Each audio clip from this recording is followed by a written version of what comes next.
Tá ótimo. Tá.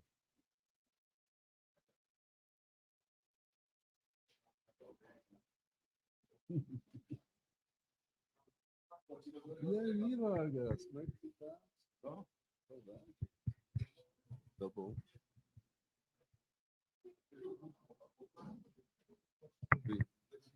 Ótimo.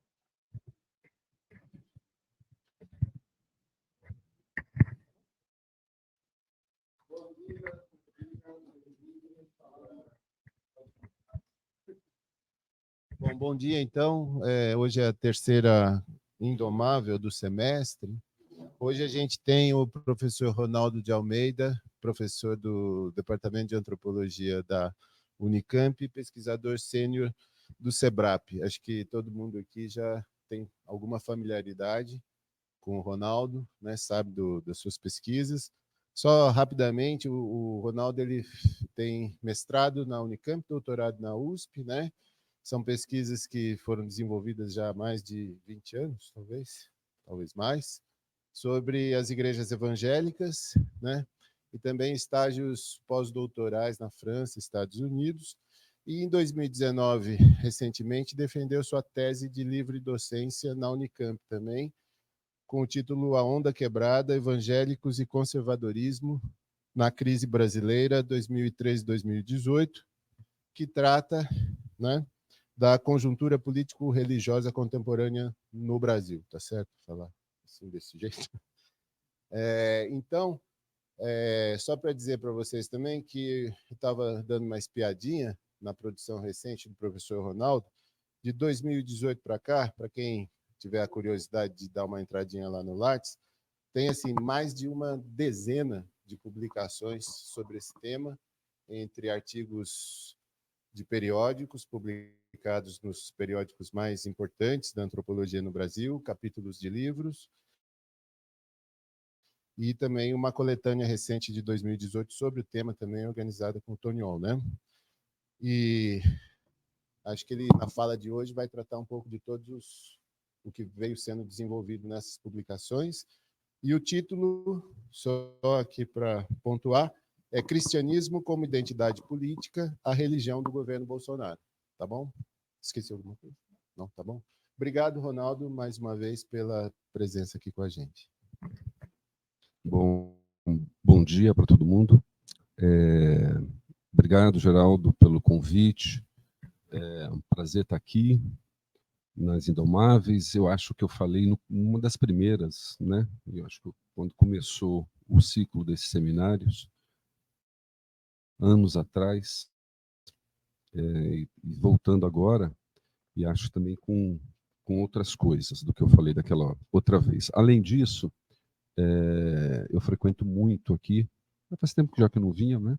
Mas em função de bancas, e então é sempre um prazer estar aqui, rever amigos, aqui é um lugar que eu encontro amigos, legal ver o Vargas estar aqui, né? Fora os antropólogos, né? Que são amigos, também ver um infiltrado aqui, então obrigado, é sempre um prazer, e eu diria que essa vez é um prazer a mais, porque meu filho está estudando aqui agora, né? Na ciência da computação, então o fiscar, enfim, cada vez mais desenvolvo um afeto por ela. Então, obrigado, Geraldo, obrigado ao departamento, e um prazer rever os amigos. Vamos logo ao que eu vou falar. Eu tenho uma trajetória, o Geraldo falou 2 décadas, acho que eu tenho umas coisas de umas 3 décadas já, com a coisa da religião, geral, cristianismo, evangélicos, Igreja Universal, vai afinando, né? Mas eu acho que eu tenho esse pentecostalismo, essa trajetória. E sempre, muitas das vezes, estudando coisas como rituais, uma dimensão mais com relação com pobreza, desigualdade, demografia religiosa. E, de vez em quando, eu escrevia sobre política. Sempre quando tinha eleição, soltava um artigo de jornal, né? Mas, desde 2014, com a eleição presidencial, onde se debateu muito o Estado laico e a candidatura da Marina, eu venho me dedicando à religião. Então, tudo que eu tenho, a religião não, a política, o tema religião e política, desde então, né, culminou com a minha livre docência, mas já tivemos a coisa do governo Bolsonaro. Então, a pesquisa continuou, e é uma pesquisa que está no fluxo, né? Então, tem uma dimensão conjuntural muito grande. E aí o risco de falar de conjuntura toda hora, né? E agora, uma vez concluído o mandato, eu gostaria de fazer um apanhado disso, tá? Desse período. Então, por isso o título do meu trabalho em relação ao governo Bolsonaro. Então, vou restringir meio de 18 a 22, fazendo 2 movimentos grandes. Vou ter 2 movimentos, vou demorar lá um tempo, depois um outro tempo. Um é para falar sobre o governo Bolsonaro, tá? E o outro para falar sobre o processo eleitoral de 2022 especificamente, pegando umas coisas de 18 comparativamente. Então, vou fazer esses 2 movimentos, um eleitoral e o outro de gestão, tá? Tentando compreender a religião nesse processo contemporâneo atual. O tema religião e política, cujos fios não podem ser pensados a partir de agora, assim, do tipo, algo mudou no Brasil depois do Bolsonaro. Não, essa coisa vem em processo há muito tempo. Uma boa data para pensar isso é depois da Constituinte, com a Constituinte, a redemocratização, porque novos atores religiosos começaram a aparecer na política institucional, sobretudo os evangélicos. Depois os católicos correram atrás disso, e hoje tem um movimento também afro, das religiões afro, pegando de outro jeito, não com representação, mas com atividade no legislativo. Então, venham crescendo, tá? Então, não assusta, embora, às vezes, alguma coisa de jornal venha com pô, mudou. Para quem está olhando há muito tempo, vê que essa coisa está subindo. Mas eu tenho uma percepção que vira hipótese aqui, e aí eu gostaria de ouvi-los, né? Eu estou testando coisas, porque eu estou achando não, tenho certeza que eu estou entre amigos, então vou falar coisas mais, assim, sintéticas, tentando dar certas sínteses, né? De uma coisa que é perigosa, que é falar sobre conjuntura. Mas uma das hipóteses, né, principal, e está naquele resumo que eu mandei, é uma ideia de mudança de patamar dessa relação entre religião e política. Isso significa mudança de patamar, de que não é uma novidade, que coisas já vinham, mas subimos 2, 3 degraus em relação a esse assunto. Virou outra coisa, tá? Não virou outra coisa, mas ele deu uma acelerada nessa relação, tá? Eu acho que esse é um primeiro argumento que eu quero. E o segundo, que é essa categoria cristão, que faz parte desse movimento, uma espécie de extensão do sentido dela, da palavra, do termo cristão, né? Que adquire dimensões mais políticas. Parece meio óbvio, mas a ideia é fazer aqui, através de muita pesquisa, certo? Dados de pesquisa, tentar mostrar essas 2 percepções, tá? Da mudança de patamar e do conteúdo do termo cristão. E, para fazer isso, faço 2 movimentos empíricos: governo Bolsonaro e as eleições de 2022 e 2018. Tá? Então, começando o primeiro movimento, em relação ao governo Bolsonaro. Eu venho desenvolvendo uma coisa, um título que eu não consigo sair dele, né, que é esse subtítulo. Eu botei agora um subtítulo, mas tudo bem que eu falei, não, de falar isso. Religião do governo Bolsonaro. Né? Porque essa é uma questão, qual é a religião do Bolsonaro? Né? Porque essa foi uma discussão do período da campanha e do primeiro ano. O que esse cara é? Esse cara é católico? Esse cara é evangélico? Né? Ficou um bom tempo, e acho que o primeiro ano foi o ano de estabilização de uma identidade, em que ele ficou católico e uma mulher evangélica, porque aí compareceu o casal. E é um cara amigo de evangélicos e frequenta a igreja evangélica. Ele se manteve desse jeito, dando destaque evangélico e mantendo o catolicismo ali em baixa intensidade, mas presente. Certo? Que no final, enfim, demograficamente, homem católico, mulher evangélica, faz parte também muito desse cenário demográfico brasileiro. Ele construiu esse tipo.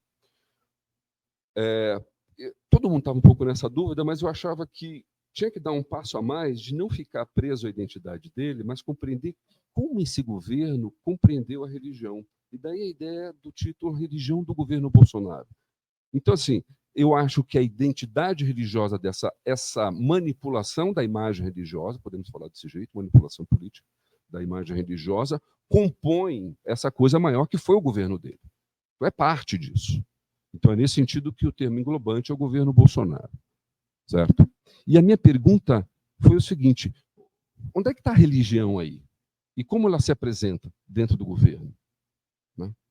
Partindo não de uma definição de religião, mas daquilo que é percebido como religião. Certo? Então, assim, eu não parto de uma definição, mas eu parto de uma categoria social, que você acusa, isso aqui é religião, isso aqui é uma pauta religiosa, isso aqui é um interesse religioso, esse aqui é um ator religioso. A partir daí, eu comecei o meu mapeamento, seguindo essa categoria como ela é usada. Certo? E aí, o que eu segui? Atores religiosos e políticos dentro da administração federal. É isso que eu queria chamar a atenção. Não é o governo, estou pensando na gestão. Quem é funcionário lá? Tem cargo. Certo? Então, atores, pautas, políticas públicas, interesses econômicos, editais, enfim, basicamente pensar o governo do seu ponto de vista prático, o que está acontecendo e onde é que os religiosos estão nesse governo, certo? Então é seguindo essas coisas, então não é simplesmente discursos, mas assim, leis, interesses econômicos, e pensando coisas diferentes, né? Compondo uma certa configuração do que seja religião dentro do governo Bolsonaro. E aí o que eu fui encontrando foram clusters dentro desse governo, que assim, haviam agregados de interesses, mas correlacionados a certos religiosos, certo? Então isso foi construindo uma imagem bem, enfim, que a gente mudava de ministério, mudava de turma, mudava de problema. Então, assim, o que eu segui? Eu segui atores, e em alguns casos era interessante seguir pessoas, em outros casos é interessante seguir o dinheiro, em outros casos é interessante seguir o discurso, em outros a pauta. Então, assim, o que eu tenho agregado nesse sentido de coisas que são chamadas de religiosas dentro do governo, certo? E que imagem isso compõe? Eu penso, essa dimensão prática, que isso, também procurei aquilo que caracteriza a face pública do governo, aquilo que sai também como representante do governo Bolsonaro. Porque, muito provavelmente, o governo tem relação com todas as religiões e com muita gente, porque é um Estado. Né? Mas aquilo que comparece como sendo cara de governo. Certo? Então, a minha seleção seguiu esses critérios para botar o meu amontoado, para chegar não à ideia de uma identidade religiosa do governo Bolsonaro. Eu acho que não dá para pensar um Estado ou um governo mesmo com um vetor, mas uma configuração de religiões que compõem uma imagem. Né? E é em cima disso que eu estou construindo, sem pensar em termos de uma identidade única. Né? Sobretudo para explodir a ideia de que esse governo é um governo evangélico. Tá? Eu vou passar aqui por alguns ministérios. Tá? Vai ser um pouquinho longo, mas é a pesquisa, tá? Onde eu vou identificando e vocês vão vendo essa miríade. Mas eu queria começar pelos ausentes. Né? Quem não está nesse governo? Eu sempre uso essa hora o discurso, dos dois discursos que o Bolsonaro fez na ONU, em que ele fala que esse é um país cristão, e depois, no segundo discurso que ele fez uma solidariedade aos cristãos do Afeganistão. Né? Mas em nenhum momento, quer dizer, quando ele está falando que esse país é cristão, ele está perdendo a diversidade. E uma coisa que é ausente do discurso do Bolsonaro desse tempo inteiro foi em relação às religiões afro-brasileiras.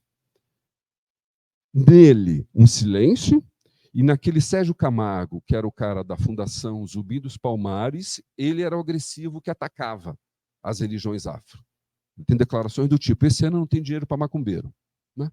Então, assim, sempre é um campo religioso hostilizado entre a ausência e a hostilização dentro desse governo. Esses são os ausentes. Tá? Agora, indo para os presentes. Pensando nessa categoria maior, que é muito usada no discurso, né, dessa direita religiosa, maioria cristã ou tradição judaico-cristã? Quem é que está dentro disso? A gente já sabe quem está fora. Quem está dentro disso? Quando a gente vai no ministério, aí começa. Primeiro tem os interesses econômicos, queria começar por eles. Né? Quando a gente vai no Ministério dos Meios de Comunicação, o que a gente encontra lá são interesses neopentecostais, evangélicos neopentecostais, pentecostais, mas sobretudo neopentecostais e católicos carismáticos. Não são todos católicos, não são todos evangélicos. São os neopentecostais e os carismáticos. Eu acho muito interessante o 7 de setembro, primeiro 7 de setembro do Bolsonaro, das comunicações. tá? Porque aí são os interesses econômicos em relação à mídia, né? Então a gente vê todas essas figuras, o Bispo Macedo, enfim, o Túmulo de Aparecida, né? Mas sobretudo a renovação carismática atuando, e durante a pandemia esses meios de comunicação deram cobertura para o Bolsonaro. Eu lembro que o Ronilson Pacheco fez uma pesquisa em todos os sites dessas lideranças quando completaram 100 mil mortes, né? Dos meios de comunicação, e ninguém colocou nada no seu. E 2 semanas antes, o Bolsonaro tinha se reunido com os evangélicos, os pentecostais, e 1 semana depois com os carismáticos, né? E aí, quando veio a coisa da pandemia, eles se recolheram. Então, esses interesses estão lá, esses interesses eles passam, eles já vêm de longe, isso vem desde o governo Sarney, e eles encontram de maneira mais consistente também no legislativo. Mas eu queria chamar a atenção disso, de neopentecostais com carismáticos. Um outro campo interessante é na FUNAI, porque hora interessa ministério, hora interessa órgão, né? Eu acho que a FUNAI, além da presença militar, que foi grande, isso está no texto que a Artchonka fez recentemente para a Revista de Ciência Política,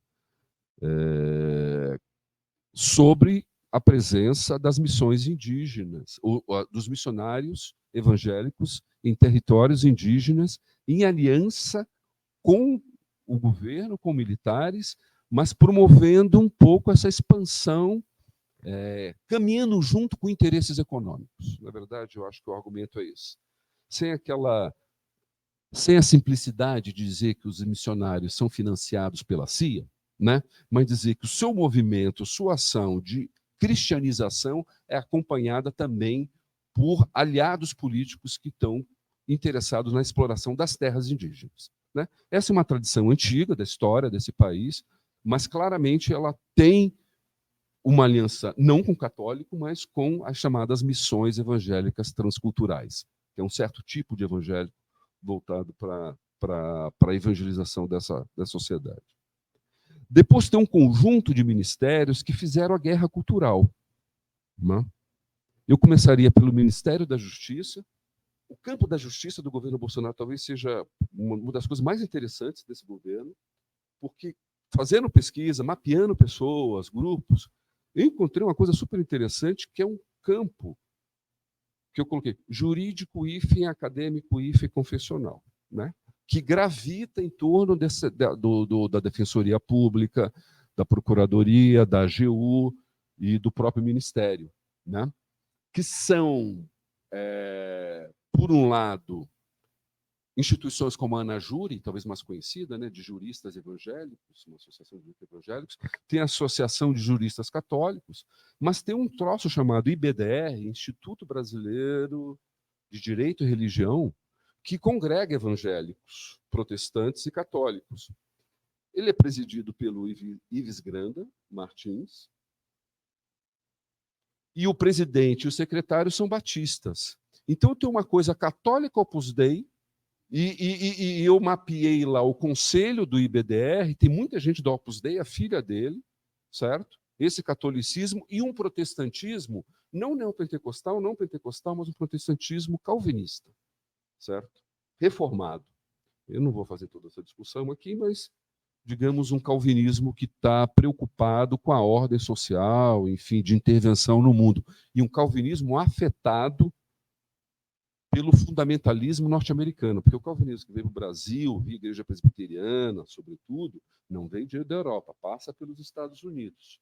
Então, ele dá uma endireitada ali. Então, os presbiterianos, não por acaso, bom de presbiterianos aí, né, dentro do governo Bolsonaro. Talvez os principais quadros, até porque eles são mais qualificados em termos educacionais, né? O ministro Milton Ribeiro, o presidente da CAPES, o Benedito, eram todos. E todos não, mas tem um epicentro, 2 epicentros. A UBRA, no Rio Grande do Sul, como universidade, porque eles são acadêmicos também, são juristas, povo do direito, mas são acadêmicos. E o Mackenzie, onde o Ives Granda é professor emérito, e você abre o currículo dessa galera, um terço deve ter passado por ali, ou dando aula, ou fazendo um curso de pós-graduação, lato sensu, em Constituição e Religião, acho que é esse o termo, certo? Então, você tem um campo muito interessante, porque a gente fica nessa coisa. Quem vai ser o economista do governo? Vai ser alguém da PUC do Rio? Vai ser alguém da Unicamp? Vai ser alguém da USP? O governo Bolsonaro, boa parte dos quadros vem dessas universidades confessionais e seminários, e boa parte está nesse campo da justiça e produzindo conhecimento. Eu diria que é o mais qualificado em termos teóricos. Gente que escreve, certo? E eles escreveram um livro, escrevi um artigo recentemente com 2 alunos, que propõe uma laicidade colaborativa. Tem uma proposta de laicidade formalizada do ponto de vista do direito dessa galera do IBDR, certo? E que, basicamente, a ideia é de que a laicidade brasileira que estaria já contemplada na Constituição, que seria uma laicidade colaborativa, de colaboração com a religião.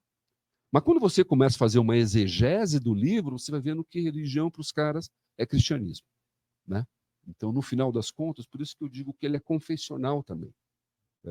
Embora no enunciado da laicidade diga igual consideração com todas as religiões, não é isso que ocorre, né? Na prática, e em várias partes eles confundem, por exemplo, religião com igreja, tomam um por outro, né? Então, claramente um referencial cristão, né? Isso virou curso da Escola Nacional de Administração Pública do governo federal, que é dado para os melhores quadros do governo. Então, tem um módulo sobre laicidade, e a referência a esse livro foram esses caras que montaram, né? Então, e só para concluir, em relação a essa coisa do judiciário, é muito interessante que no dia de combate à intolerância religiosa, que eu acho que é 21 de janeiro, a Damares fez um evento. Bom, se você vai fazer um negócio de combate à intolerância religiosa, você tem que chamar afro, né? Não tinha afro. Tinha o Ives Granda, falando por um católico, o presidente do BDR, falando de um protestante, e um burocrata lá falou umas palavras sobre afro. E a discussão é interessantíssima, porque quando você faz uma interpretação do texto, você tem um deslizamento da ideia de intolerância, que era do afro, começa assim, mas a intolerância contra o cristão conservador, e que, portanto, não tem a sua liberdade religiosa. Então, desloca de intolerância para a liberdade religiosa, que é o campo onde o cristianismo quer fazer a sua discussão, né? Então, enfim, eu acho que esse campo do judiciário, jurídico, digamos, né? Eu acho que tem atores, tem instituições de ensino, tem um jornal Gazeta do Povo, onde todos escrevem, que também é de um cara do Opus Dei, né? Então, você vê que tem uma rede ali entre um católico tradicionalista com um calvinismo protestante, compondo esse campo do direito. Tá? Nas comunidades terapêuticas, que está no Ministério da Cidadania, ela é interessante porque o Ministério da Cidadania, nos 2 primeiros anos, foi do Onyx Lorenzoni, que é um luterano, casado com uma mulher da Sara Nossa Terra, que é um anel pentecostal, e o ministério era ocupado pela turma da Sara Nossa Terra, né? Quando você vai fazer os quadros, quem tem cargo era da igreja. Na metade do mandato, o Bolsonaro rifa de vez o governo para o Centrão, e aí o Onyx sai, vai para um outro canto e passa para a mão dos republicanos, que é da Igreja Universal. Cidadania, né? E o tema da comunidades terapêuticas estão sobre a égide desse campo, digamos, mais neopentecostal. Eu não vou falar da Damares, que eu acho que é dispensável, né? Acho que já sabemos por onde ela anda, né? O Ministério da Educação. Gostaria de chamar a Secretaria de Cultura, onde você tem uma discussão, uma disputa forte ali no IFAM, sobre o patrimônio histórico, que envolve católicos monarquistas, que estão interessados. E aí tem aquele príncipe bolsonarista, né? Que é deputado federal, enfim, faz parte da rede bolsonarista também na Secretaria da Cultura, que fica oscilando entre esses monarquistas e a coisa gospel, certo? E, por fim, ainda fazendo desse meu panorama, né, ainda falta ministério, mas, enfim, para concluir, que eu acho que é um ministério interessante, que é o Ministério das Relações Exteriores, que ali, um pouco, você começa a pensar a rede religiosa internacional do bolsonarismo. E eu acho que a gente tem dois grandes veios.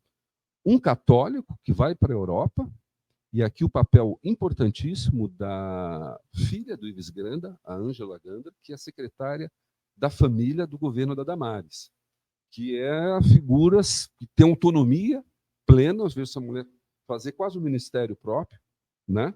e ela posta no Instagram fotos quase todo dia do que onde ela está, né? E eventos. Aí ela vai passando pela Itália, pela Espanha, pela Ucrânia, pela Hungria, pela Polônia. E todo um circuito católico tradicionalista, tem o Opus Dei, mas tem outros aí, e uma forte influência, inclusive, sobre a decisão da revisão da lei do aborto nos Estados Unidos no ano passado. Tem um documento internacional contra o aborto e essa turma do BDR está lá assinando, é um dos signatários da produção desse documento, né? Um pouco para entender esse circuito internacional.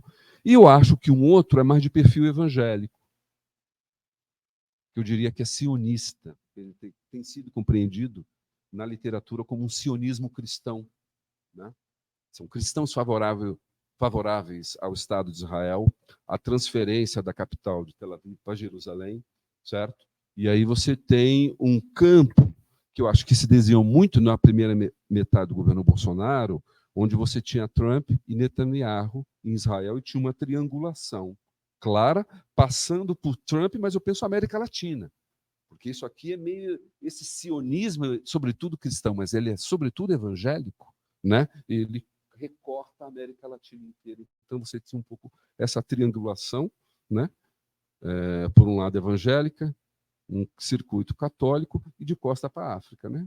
É um governo de costa para a África, né?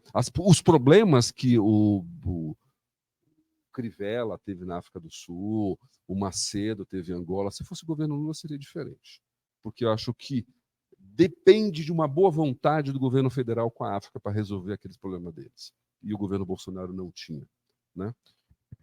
Enfim, essa é uma leitura que eu tenho. E, por fim, eu estou falando de católicos, evangélicos sionistas, né, um sionismo cristão, e os próprios judeus, que eu acho que é evidente como que a bandeira de Israel começou a ser presença nas manifestações da direita. E eu fico pensando se tem tanto judeu assim, para carregar tanta bandeira. Eu acho que muito aquela bandeira é carregada pelos evangélicos, que também estavam na marcha para Jesus. Então, dá para fazer um histórico de deslizamento dessa bandeira, da marcha de Jesus indo para essas manifestações dos últimos anos da direita via religião, certo?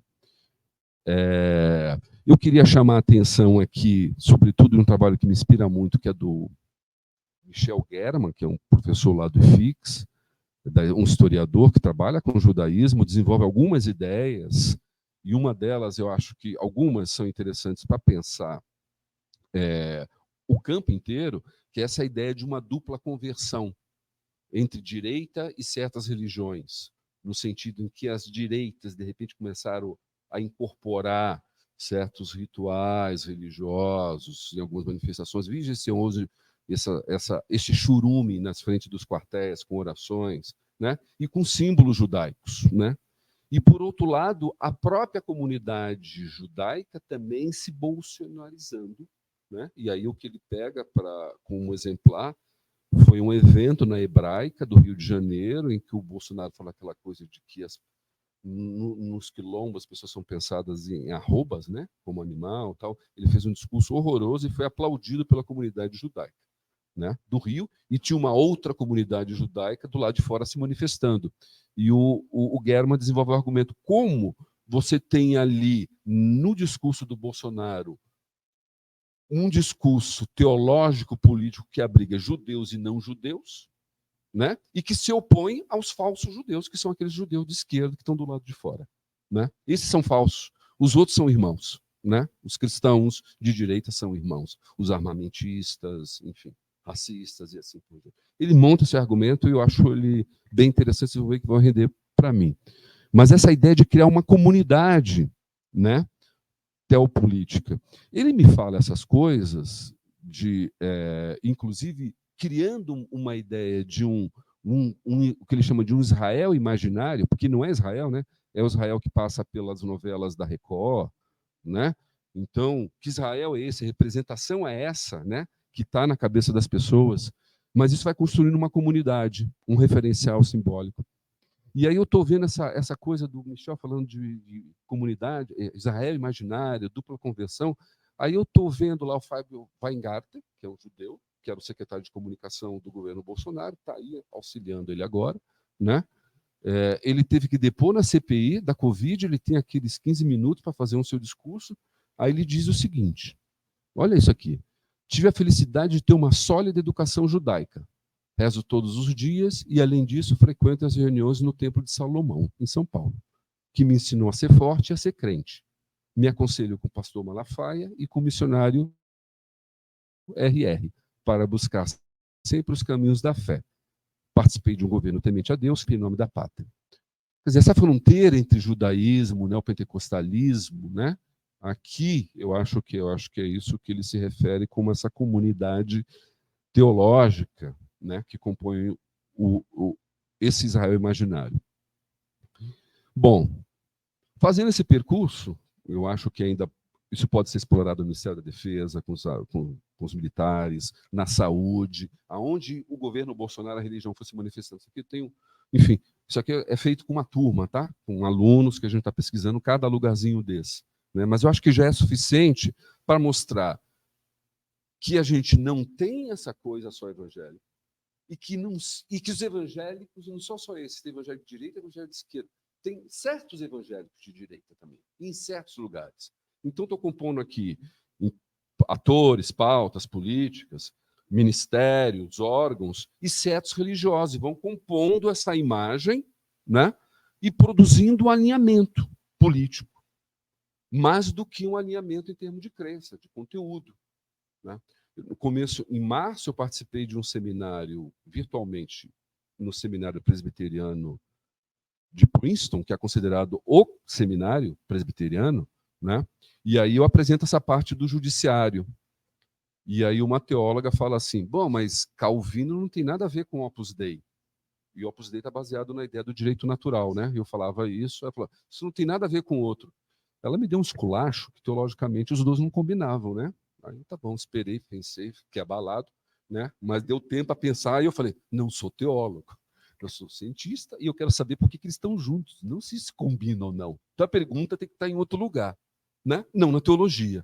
Então, nesse sentido, eu queria dizer que tem um campo aqui que não dá para a gente falar mais só em direita católica, direita evangélica, direita judaica. Eu acho que a gente subiu de patamar no sentido que produziu uma direita religiosa trans-judaico-cristã e atingindo, inclusive, quem não é cristão.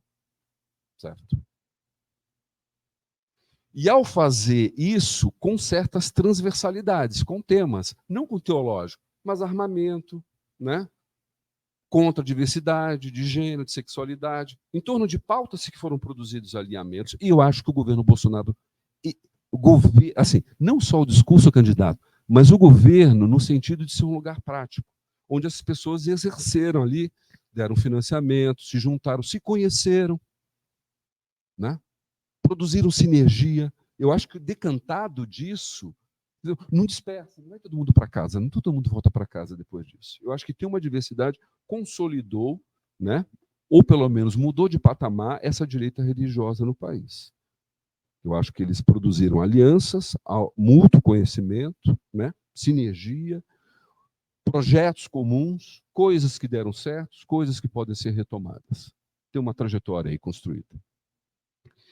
E eu queria chamar a atenção que nessa transversalidade eu produzo inimigos, a gente sabe disso, que são os esquerdas, são os gays, são aquilo, né? Mas acima de tudo, o que esse negócio produziu no campo religioso foi uma fragmentação interna das religiões,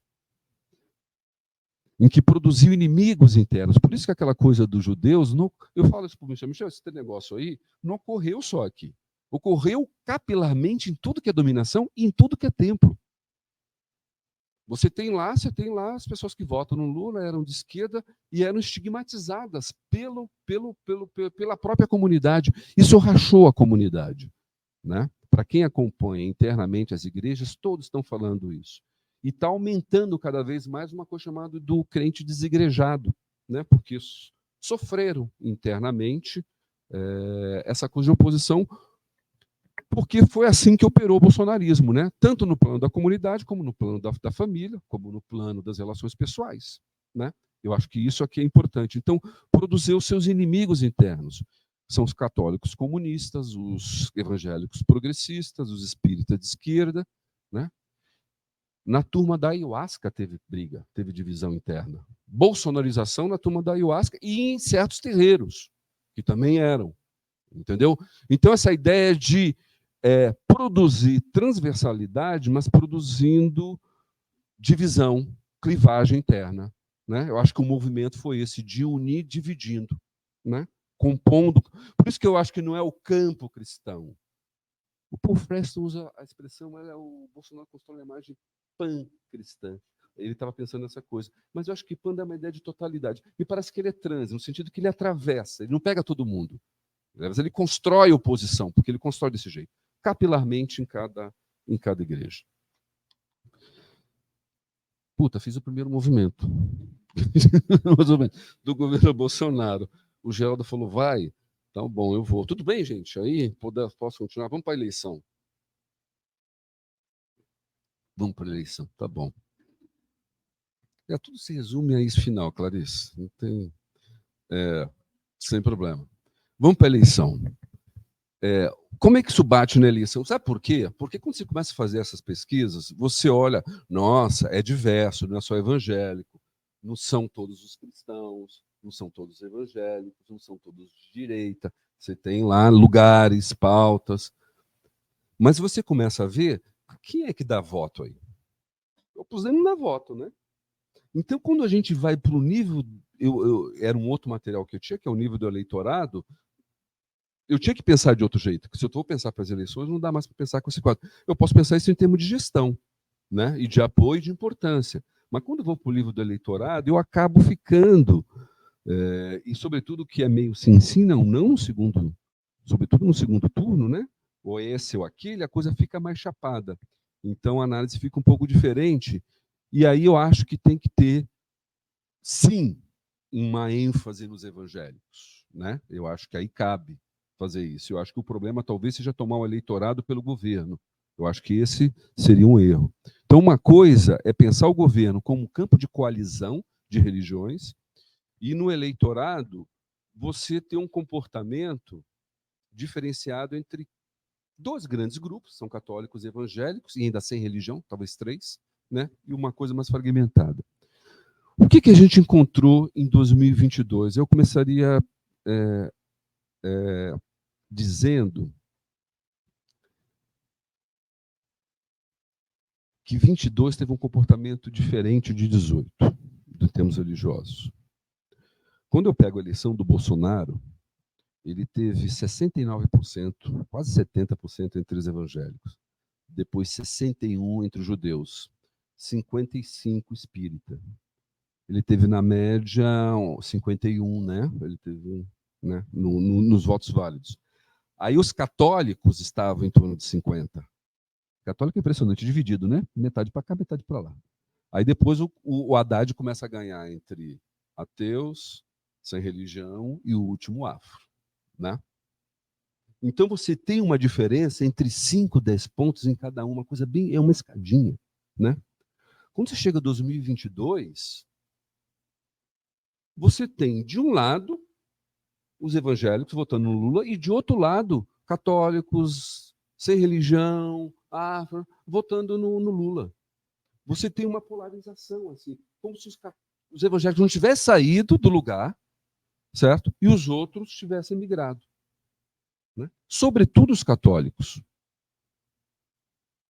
E aí, eu acho essa coisa interessante, porque lá por junho, maio, começam esses primeiros debates. Já tinha esses dados, e aí fui falar no grupo do Limonge, lá dos cientistas políticos, né? Aí me pergunto, e aí? Os evangélicos vão fazer o que me fizeram em 18? Eu juro para vocês que eu cheguei, eu dei uma de cientista político e fiz previsão, né? Pior coisa. Aí eu falei, não vão ser, porque foi tão ruim, foi tão pecador, digamos, que eu acho que isso vai repercutir. Falei mesmo, fiz a defesa, não é mais Haddad, é Lula, tem uma relação histórica. Tá? E no final quebrei a cara. Os caras deram quase a mesma coisa que deram em 18, apesar de um governo inteiro catastrófico, pandemia, né? Devolveram para ele, né? Mas antes de falar dos evangélicos, eu queria falar dos católicos. Em primeiro lugar, Porque assim, é análise, ao mesmo tempo torcida e ao mesmo tempo tentando influenciar a campanha, né? E eu falava assim, escrevendo para as pessoas, é o seguinte, gente, a gente assim, há um certo congestionamento de análise sobre os evangélicos. Sabe, o jornal evangélico, e o católico correndo solto, né? E ao mesmo tempo votando muito na esquerda, sem, digamos, uma indução política. E o problema da campanha toda era o que fazer com os evangélicos. E eu falava assim, pô, vai deixar solto isso aí? Isso aí não pode render mais? Um campo tão que o próprio é mais natural ao Lula, é mais natural ao Alckmin, será que não pode render mais? E se você olhar, houve, eu acho que uma decisão política ou desatenção,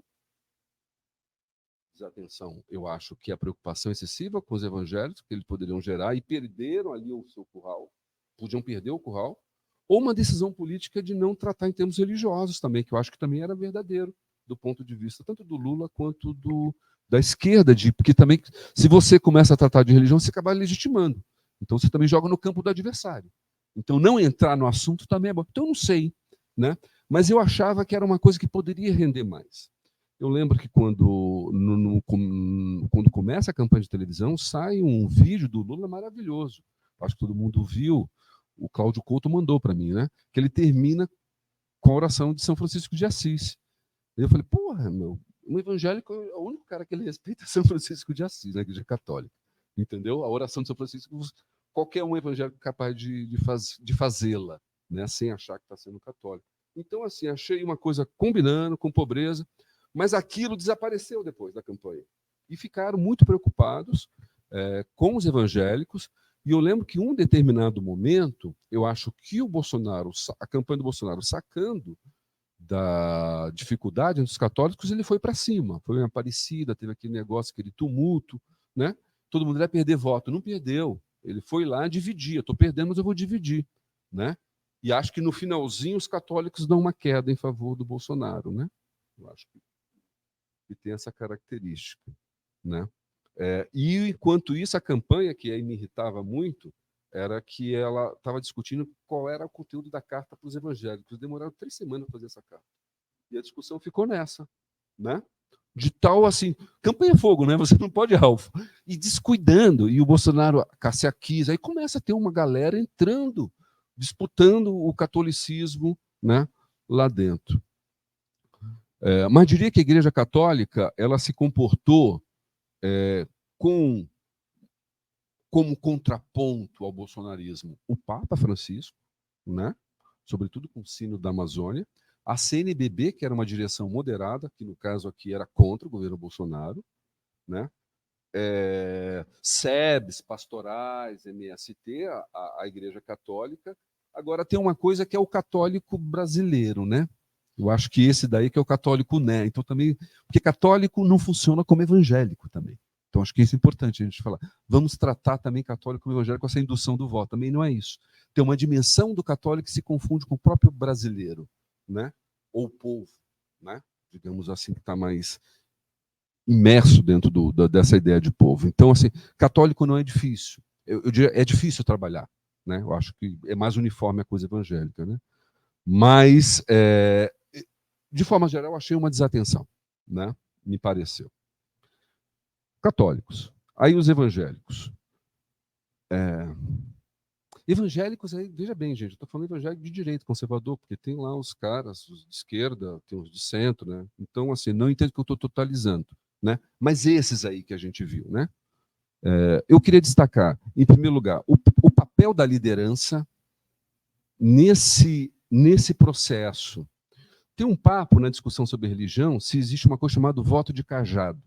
O voto de cajado é o profeta, diz, vota naquele. Aí tem, não tem, não tem. Aí você começa a ter trabalhos dizendo, não, não tem, não é assim, não é óbvio tal. Eu acho que não tem, mas em alguns momentos tem, né? Quando eu vejo esse tipo de votação, teve voto de cajado muito conduzido por pastores, esses que a gente conhece, mas também os pastores de cada templo. O Bolsonaro tem um determinado momento, quando você vai acompanhando a que a gente chama a abertura da boca do jacaré, quando ele começa a fazer assim, subir, o Lula começa a ficar igual, na hora que começa a abrir, é um período em que o Bolsonaro está visitando as chamadas convenções das igrejas, Em cada convenção, final de semana, ele contava 300 pastores, que iam lá, tirava foto, apertava a mão, e volta capilarmente para as suas denominações. Eu acho que foi um trabalho pesadíssimo. Isso não fica lá na coisa midiática, mas me foi um trabalho que demonstra como esses pastores são aquilo que a ciência chama de brokers, né? Que vão lá e, enfim, fazem a mediação, enfim, enraiza uma candidatura. Eu queria chamar a atenção de que parte dessa influência da liderança teve uma dimensão muito forte de assédio moral, tá? Eu não queria deixar de falar disso, porque, como eu disse, muita gente sofreu dentro das igrejas se você não fosse bolsonarista, dependendo do seu pastor ou da liderança. Assédio moral, o Fachin tentou uma coisa chamada abuso de autoridade. Não deu certo, né? Tentando criminalizar essa coisa da indução do voto, do pastor, porque ficou muito caracterizada, era contra a igreja evangélica. Ruim pra caramba. Judicializar, eu acho que é ruim, mas não dá para dizer que não houve assédio. E uma coisa, teologicamente, que os próprios evangélicos usam, que eu acho que vale explorar como pesquisa, uma coisa chamada de abuso espiritual, que eu acho que é uma coisa que tem crescendo como fenômeno e como preocupação interna dos próprios evangélicos. Eu acho que aqui houve, né?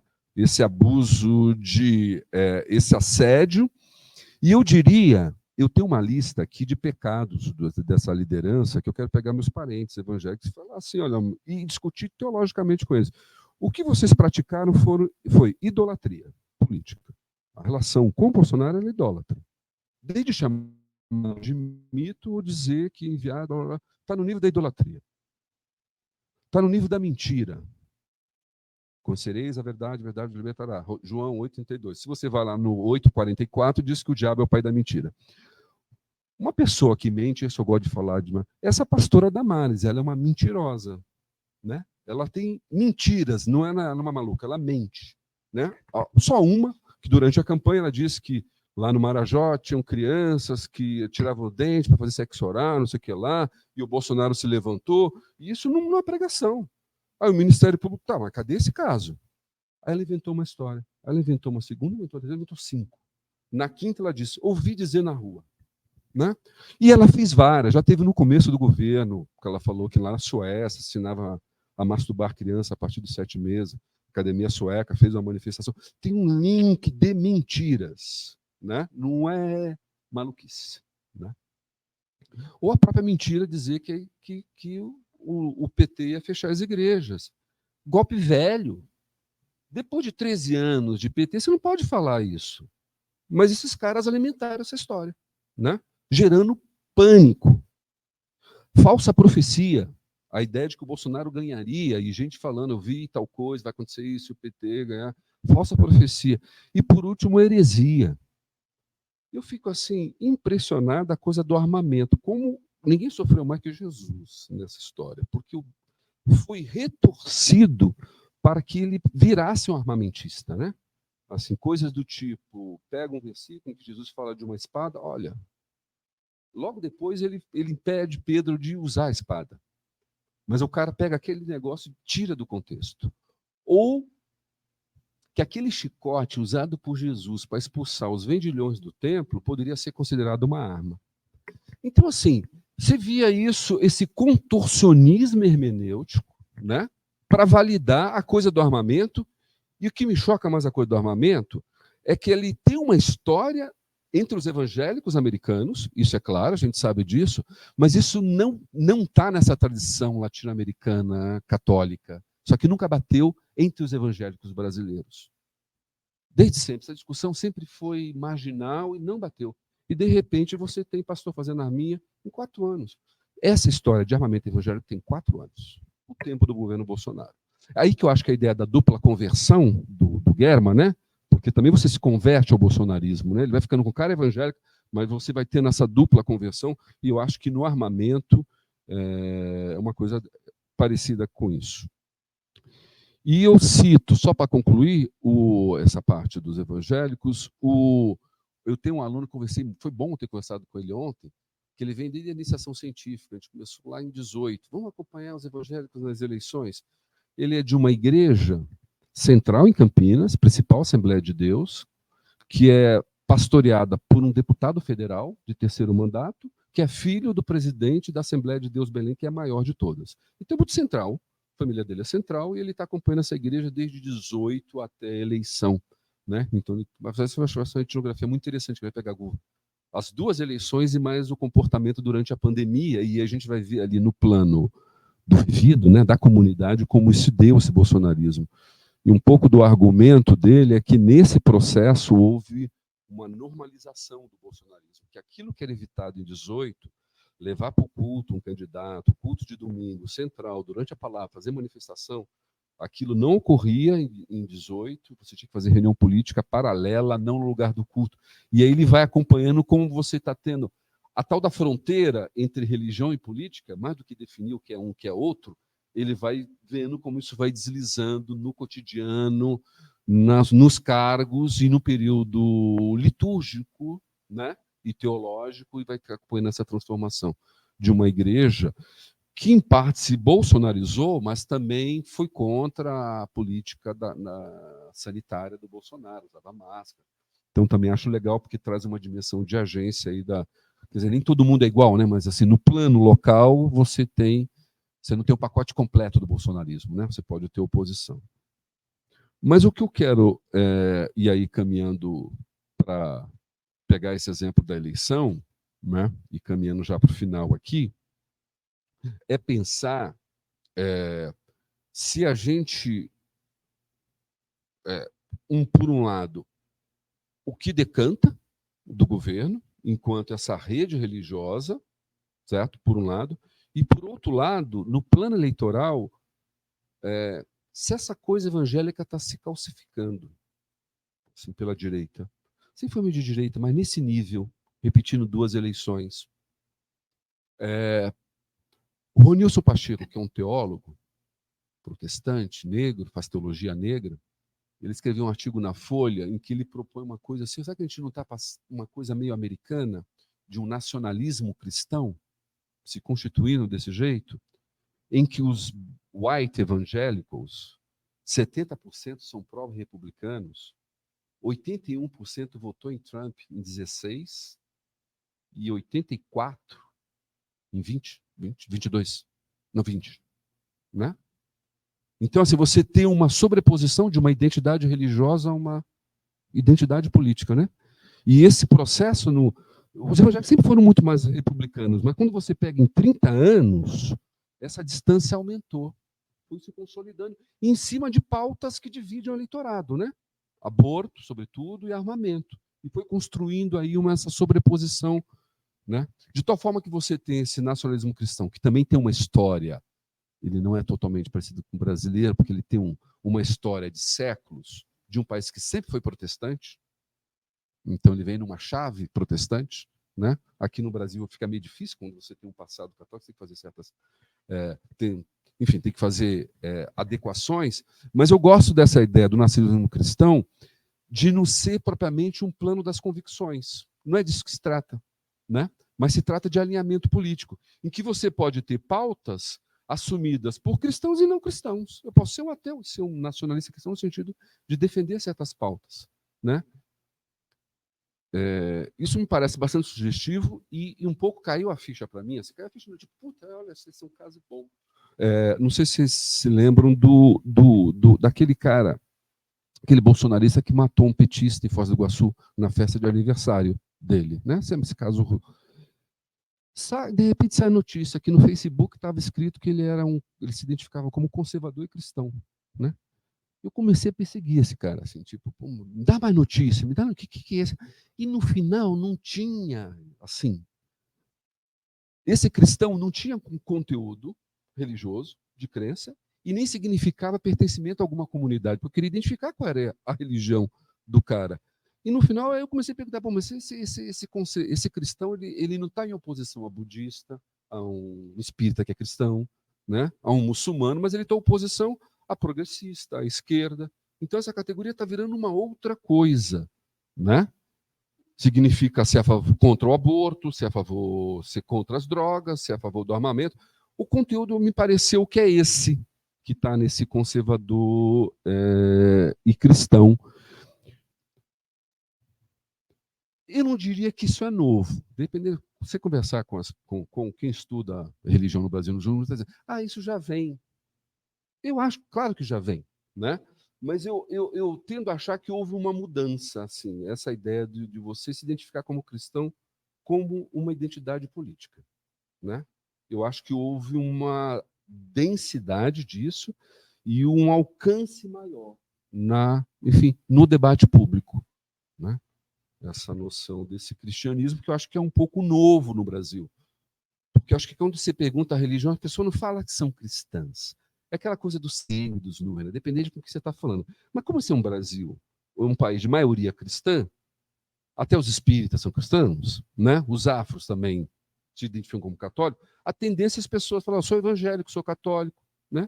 E o cristão se usa numa oposição a outra grande religião, né? Eu acho que o uso que ele está tendo agora, ele é cada vez mais político, e isso me parece novidadeiro, um decantado desse período, né? E daí a ideia que eu tenho tentado, até gostaria de ouvi-los mais, trabalhar teoricamente, né? Porque eu começo a falar que um problema da religião e política, né? E a gente vem enunciando qual é a relação entre religião e política. Eu acho que depois desse percurso que eu fiz aqui na apresentação, de começar a pensar a religião como política, né? Pensando que esse tentando sair de um dualismo, né? Mas pensar que você está fazendo religião, mas você está fazendo política e enfim, sem tentar distingui-lo, né? Propriamente. No sentido que isso é mais do que uma forma religiosa da política, que separa forma e conteúdo, né? Ou uma invasão da religião na política como se ela nunca tivesse estado lá. Sempre teve lá, a Igreja Católica era antes, né? Então, um pouco a ideia de que esse fazer religioso é um fazer político, né? As pessoas estão fazendo, elas estão fazendo política, enunciando como religião, né? Mas estão fazendo religião também, né? Mas o como me parece uma solução que ajuda a entender que esse fazer religioso é um fazer político, embora também não seja só isso que esteja sendo feito nesse momento, né? Mas, enfim, era isso. Obrigado.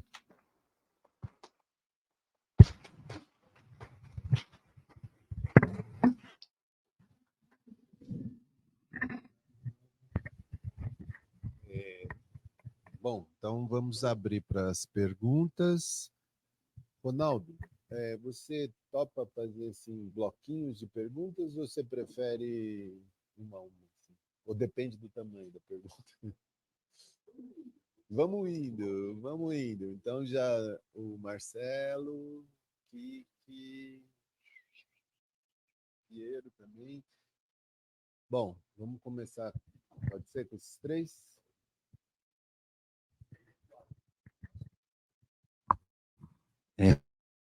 Ronaldo.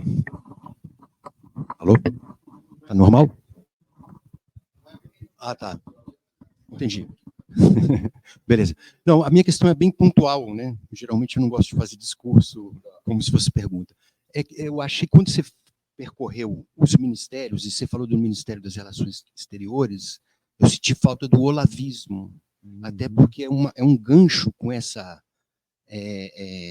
coisa assim da supremacismo branco, com a coisa do armamentismo, com essa, digamos, imitação da coisa religiosa americana, num certo sentido. É só isso minha pergunta. Obrigado.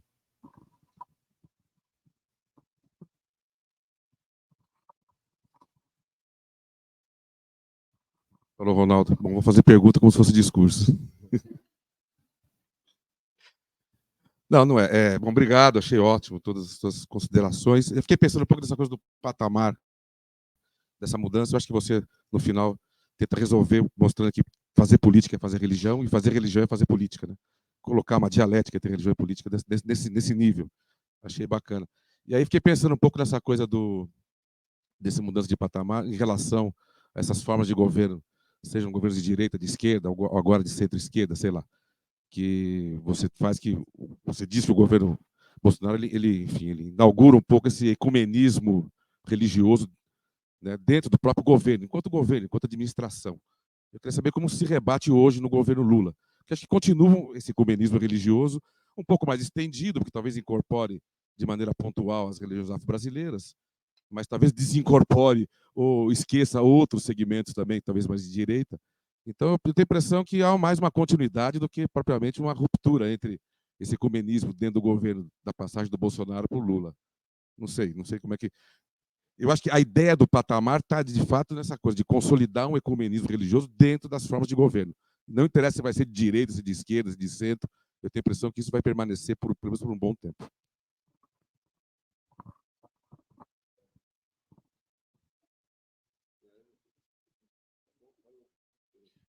Bom, Ronaldo, eu, assim, achei sensacional a sua apresentação, adorei mesmo. Teria, assim, sei lá, né? Certamente a gente vai fazer isso, passar o dia inteiro comentando isso. Mas eu só queria pensar uma única coisa com você. Duas coisas que eu acho que você não comentou aqui e que certamente estão na tua cabeça, eu acho, né? A primeira é que, enfim, a gente sabe como coisa do Bolsonaro também evoluiu em torno de uma noção difusa, né, e que agregou de A a Z, né, enfim, de neoliberais ou libertários, né, que depois aderiram à coisa conservadora e tal, até esse povo todo, enfim, de múltiplas faces, que foi a ideia da antipolítica, né? E que, de certa maneira, né, eles tinham ali, vamos dizer assim, uma espécie de... Como que a gente pode chamar isso? É uma cosmologia de fim do mundo? Enfim, dessa... Não é um milenarismo, tem um nome para isso que o teu amigo lá, o Ben... É uma escatologia, exatamente, da ideia de que eles iam desconstruir, né, o mundo para depois permitir a emergência de um mundo purificado. Na coisa do Olavo, inclusive, eles entram com esse negócio numa interpretação completamente maluca que eles têm das castas na Índia, né, do retorno a uma idade de ouro governada numa noção gramsciana de hegemonia mesmo, por sacerdotes, que seriam esses novos iluminados. Mas isso pega, de maneira geral, de A a Z ali, esse pessoal. E eu acho que, em contraposição a isso, você falou bastante na esquerda, mas tem a coisa toda do anticomunismo, que eu acho que é um vetor de longa duração para esse pessoal agir não só agora, mas na América Latina, desde a época do governo Reagan. Tem essa tese muito boa e interessante dessa moça, que eu não sei se você conhece, chamada Marina Lacerda, que ela mostra, né, que o governo Reagan pensa numa reação, porque ele queria dar uma paulada final no comunismo, né? Esse era o grande projeto dele, né, quando ele entra lá em 1980. E ele diz o seguinte: como que eu vou fazer isso no terceiro mundo? Eu vou fazer isso via religião. Por quê? Porque ele entende que o foco principal da coisa comunista nos países do terceiro mundo era a teologia da libertação. Ele diz o seguinte: eu vou mandar esses dois grupos que se aliam, né, lá dentro do Partido Republicano. Essa é a guinada, né?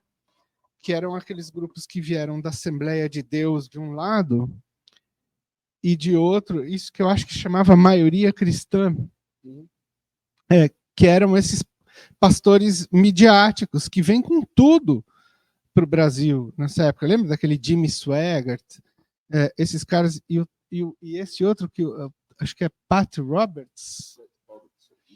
Robertson, e que o filho dele é o CEO da CNN hoje, né? Que é um pessoal que fica, enfim, e eles começam a ter essa estratégia que depois eu acho que vai replicar na Igreja Universal, enfim, em outras, né?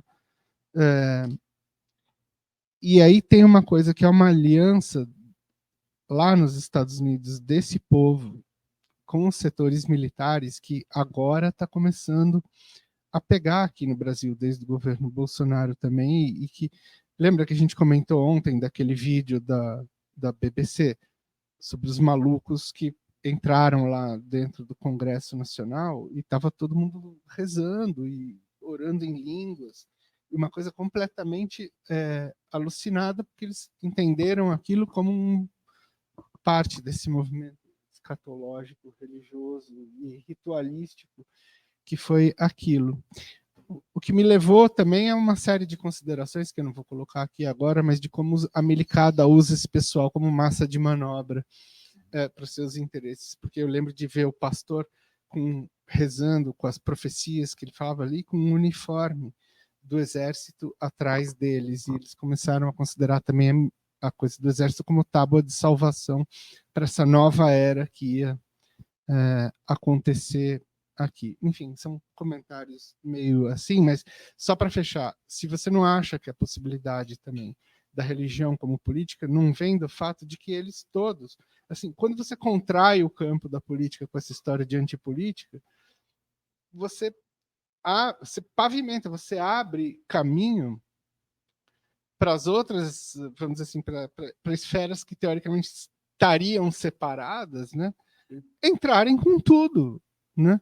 E de fato, né, a gente sempre brinca, né, de Brasil, então teria virado uma espécie de evangelistão do pó numa configuração militar, porque você via exatamente esses três, né, milico, o evangelistão, o Brasil se tornando quase uma teocracia, sei lá eu, e também o que se diz ali de governo de milícias, tráfico, etc., tudo embrenhado ali ao mesmo tempo, fazendo uma mega política em relação, especialmente à coisa das fronteiras, do armamento, etc., tudo como escudo para um monte de coisa, Ronaldo. Aí é uma outra história também, depois a gente conversa, mas Israel está completamente enfiado nos grandes programas de defesa no Brasil, especialmente esses de monitoramento das fronteiras. É coisa de mais de 30 bi que a gente está falando. E de empresas israelenses que abocanharam todo o butim da Lava Jato e que têm agora como sócios filhos e parentes e militares dirigindo as sucursais dessas empresas no Brasil. Então, acho que isso tem também uma profundidade que está num plano infrapolítico e que não é só questão de eleição, não, mas pega uma infraestrutura crítica aí, vamos dizer. É isso, obrigado. Posso ir? Tá. Bom, duas perguntas e um comentário bastante variado. Três perguntas, bom, três intervenções boas, difíceis, né? Começar pelo Marcelo. Essa hora botei um aluno para estudar o Olavo, né? Porque eu não consigo traçar o Olavo. O livro do Teitambal, é isso, né? O do Benjamin, acho que vocês estão lendo, né? Ele diz que o que ele menos conseguiu foi a entrevista com o Olavo, que ele botou um Olavo ali meio sofista no começo, né? O Olavo, ele já vi falas dele arrebentando com Lutero, Silas Malafaia, a tradição evangélica, né? Papa Francisco, obviamente. E tem um documentário, um cara chamado Leonardo Custer, é um cara da Igreja Católica, lançou um documentário pegando essa... Vale a pena, quem estudar tem que ver esse cara. É um documentário muito bem feito, 2 horas, mas ele dá uma aula de teologia da libertação para desconstruir a teologia da libertação. E do ponto de vista do Olavo de Carvalho, muita gente de Opus Dei, gente da Espanha, onde o Opus Dei está, o Vélez, que é o Opus Dei, o Vélez falou, porque é o Opus Dei, né? Estava na ligação com o Olavo Vélez, que foi primeiro-ministro da Educação, né? E no final tem uma cena, que é aquela cena que o cara vai entrevistando o Olavo, né, o Leonardo, andando, e aí começam a falar sobre o terceiro segredo de Fátima. E o Olavo de Carvalho fala como um crente. Assim, é um negócio que eu não entendo. Assim, porque fala assim, não, é o principal evento da cristandade na história depois de Jesus, não sei o quê. E isso aconteceu, e o Dugin queria pegar essa ideia e ter um debate com o Papa, e ele fazendo uma passagem do milagre, da profecia lá para. Então o negócio assim, ele. E ao mesmo tempo ele é meio, enfim, errático. Então, não sei, o Olavo é um cara difícil para pegar essa coisa religiosa. Mas eu queria dizer que ele está num campo, enfim, antiprotestante, me parece, de um catolicismo tradicional. Não, aí anticomunista. Aí vai pesado, né? No sentido de. E a outra figura é Ernesto, que então aí tem que ser o pacote. Acho que tem que analisar o Ernesto, sobretudo no ministério. O discurso de posse do Ernesto foi uma coisa que eu estava ouvindo, né, na hora, e ele fala assim: a conquista da América, a chegada dos portugueses foi um presente, né? A Igreja Católica e os portugueses chegando aqui, isso foi um presente. E é desse jeito que a gente tem que ver a colonização. E aí ele monta o projeto católico, né? Também nessa chave, com um certo messianismo, né? De restauração, não de revolução, uma coisa de restauração, né? De destruir tudo para, né? Que está no livro Weintraub também, enfim.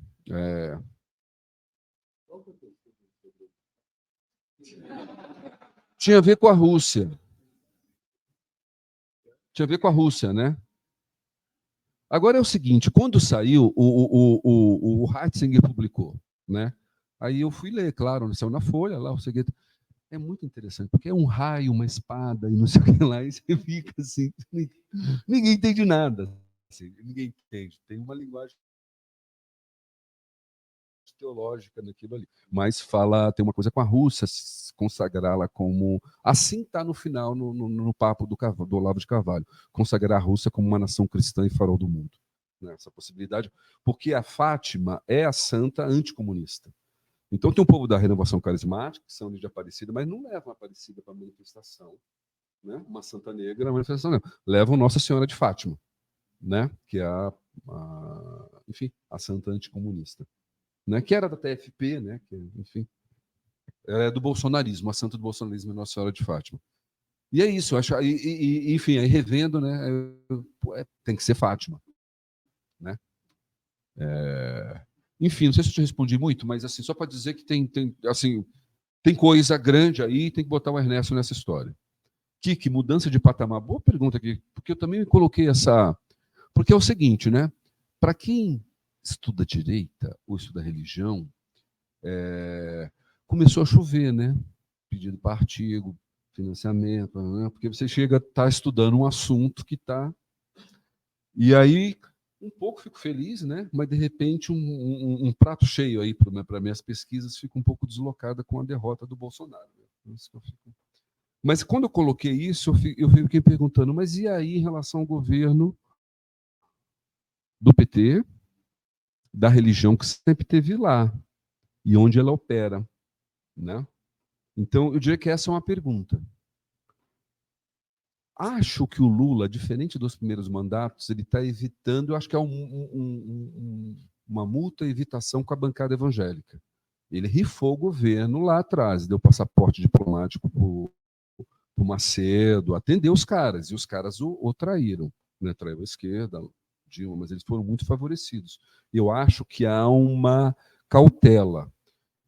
E acho que esses evangélicos da bancada abraçaram demais o Bolsonaro. Fica meio difícil para eles fazer certos recuos. Mas eu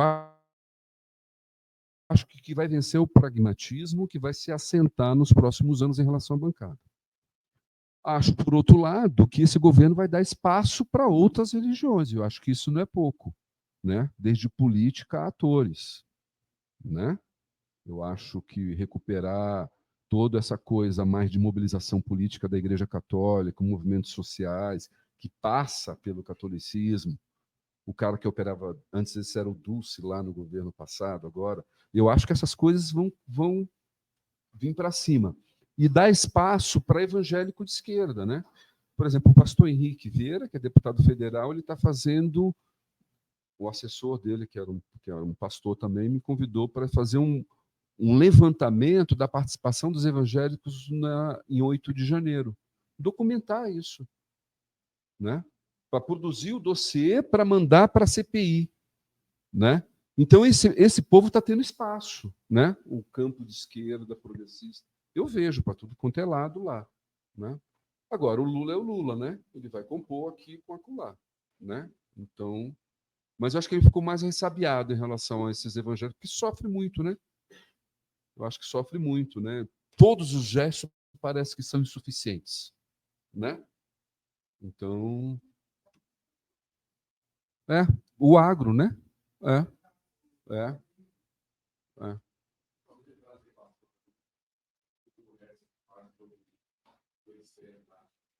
Sim. Sim. Sim. Tá bom. E só uma correçãozinha aqui, porque eu já fiz isso para um cara, mas me fizeram, vou fazer. Porque a tendência é a gente chegar e usar o nome ecumenismo, né? O ecumenismo de direita.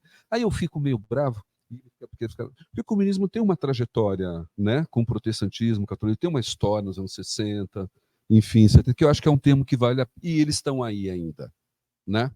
E eu acho que a literatura americana tem um termo para isso, que é a coalizão, que eu acho melhor, porque não tem um ecumenismo de crença. É uma coalizão, é assim que, né? Coalition, né? Eu acho que tem um termo aí na literatura para a gente chamar esses caras, tá? E Pierão, acho que foi mais comentário, né? Geral, mas eu pensaria essa coisa da restauração, né? Essa antipolítica, mas eu acho que você está absolutamente certo, no sentido de que é um discurso antipolítico para fazer política. Esse é o discurso evangélico desde sempre, né? A gente não está fazendo política, política é contaminador, né? Uma série de coisas, corruptora, e o que a gente está fazendo aqui é religião, né? Então, de fato, ele abre o caminho para todo mundo. E em relação ao comunismo, o anticomunismo, eu só acho que a gente tem que pegar esse significante e abrir o que tem dentro dele hoje.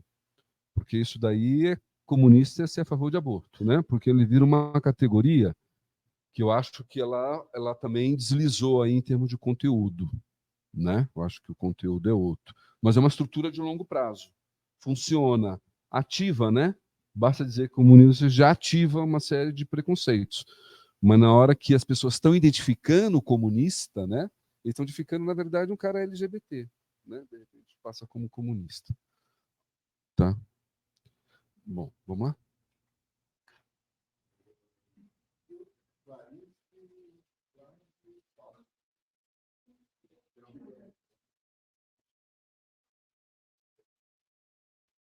Isso. Alternância docente-discente. Tá bom. Obrigado. Bom, obrigado, Ronaldo, pela apresentação. Flávio, eu estava acompanhando e pensando aqui agora, gostaria de pensar alto junto contigo.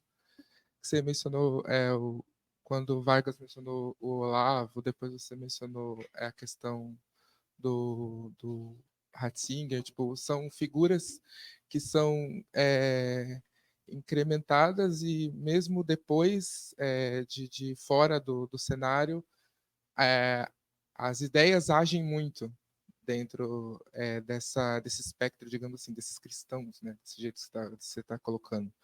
E uma coisa que eu fiquei pensando enquanto você estava falando, principalmente sobre a união, por exemplo, por afinidades, como afinidade ao armamentismo, por exemplo, eu fiquei pensando na união através do medo, né? Através do pânico moral, e principalmente com a discussão da ideologia de gênero, da assim chamada ideologia de gênero.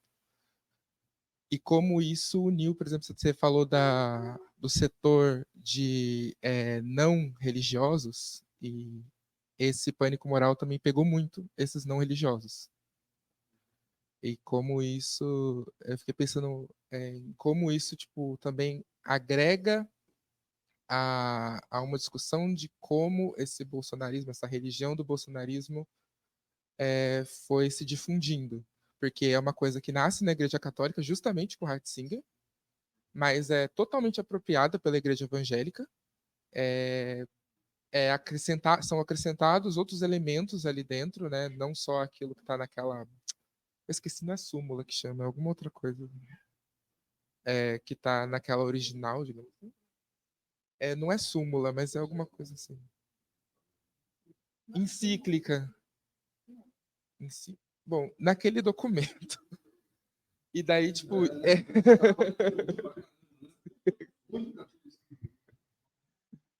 E como isso é apropriado pelos evangélicos e começa a virar um discurso dentro da igreja evangélica, que pega a população naquele sentido assim, como é um pânico moral, então, tipo, você falando de uma coisa que não existe, mas que daí dentro desses 4 anos, isso foi sendo repetido, e daí chega nas eleições de 22, ainda é um tema, por mais que não tenha sido tratado muito pela campanha do Lula nas eleições, mas é um tema que tenta ser introjetado a todo momento, só que não pega do mesmo jeito. Só que mesmo assim as pessoas que votam no Bolsonaro,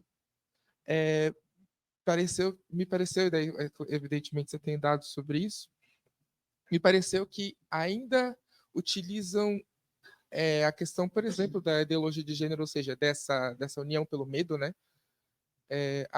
Pareceu que eles ainda respondem a esse porquê você votou no Bolsonaro por conta disso.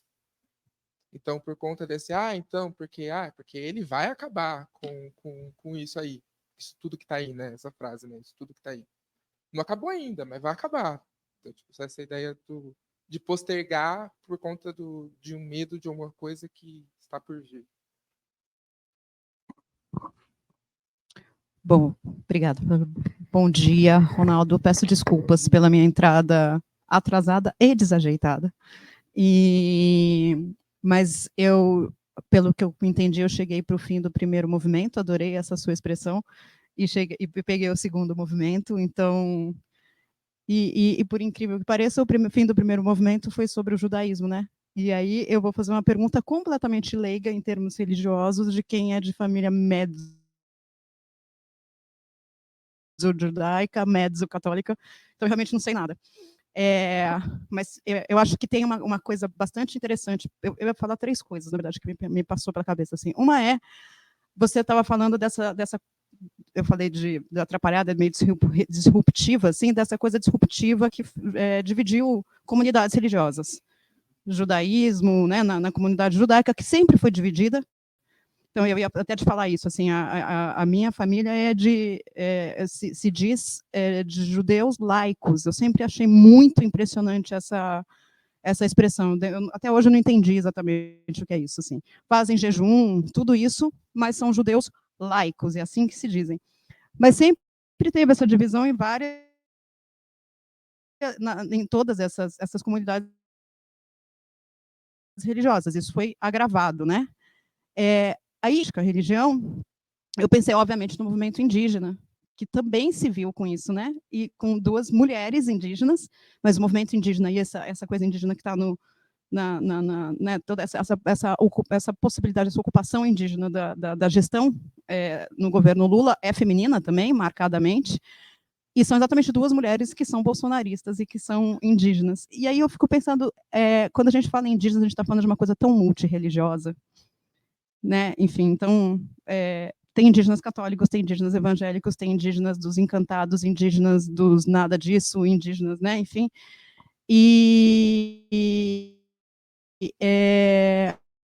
aí eu não sei, enfim, é um comentário, imagino que isso fique fora de qualquer possibilidade mesmo, mas eu acho que é algo, enfim, que inclusive a Archon entende muito melhor do que eu, desculpa, mas é algo que me fez pensar, assim. Mas a minha pergunta era muito mais rasa, na verdade, que era o seguinte, você falou de uma coisa que também sempre me impressionou, vindo dessa minha formação de religião nenhuma e todas as religiões ao mesmo tempo, que é essa coisa do católico brasileiro, que você chamou, né? Que eu estava conversando aqui com a Júlia, que eu chamo do católico, aquele católico que se diz, eu sou católico, mas não praticante. Então, é aquele que é nascido católico, se define como católico, mas não tem uma vida de católico. É um pouco como o judaísmo laico da minha família, que não é tão laico assim, né? E aí, o que eu ia te perguntar é, desculpa se é muito raso, Ronaldo, mas assim, tendo em vista a longevidade das religiões evangélicas, uma espécie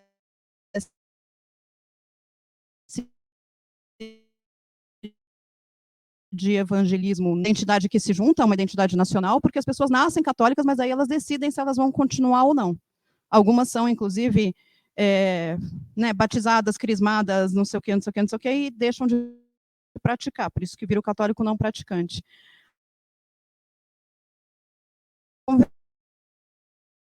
Conversão, se eu estiver correta, né? Ideia da conversão religiosa para você se tornar evangélico. Mas muita gente nasceu evangélica nesse Brasil contemporâneo. Então, eu só consigo formular desse jeito, mas eu fico me perguntando, não haveria uma espécie de evangelismo brasileiro no mesmo sentido do catolicismo brasileiro, pensando assim. E aí, a outra coisa que eu ia te falar, e inclusive eu peço assim, permissão para a gente fazer um chamado, um convite, que infelizmente pouca gente sabe, mas a Helene Clastres, a Madame Helene Clastres faleceu recentemente, a gente vai fazer um dossiê da RAU em homenagem a ela.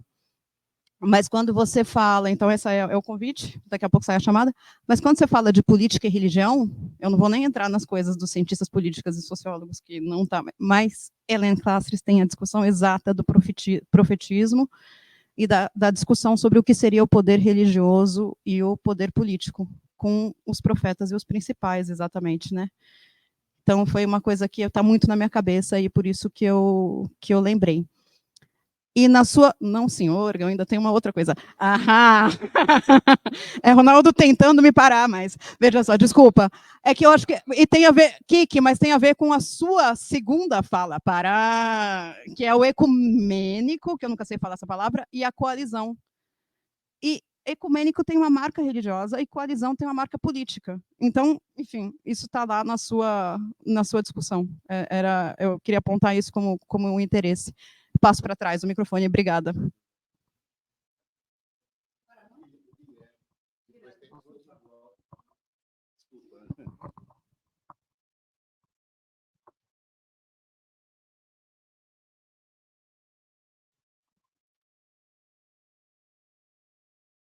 Acampamentos, tanto em São Paulo, São Carlos, Araraquara, quanto em Brasília.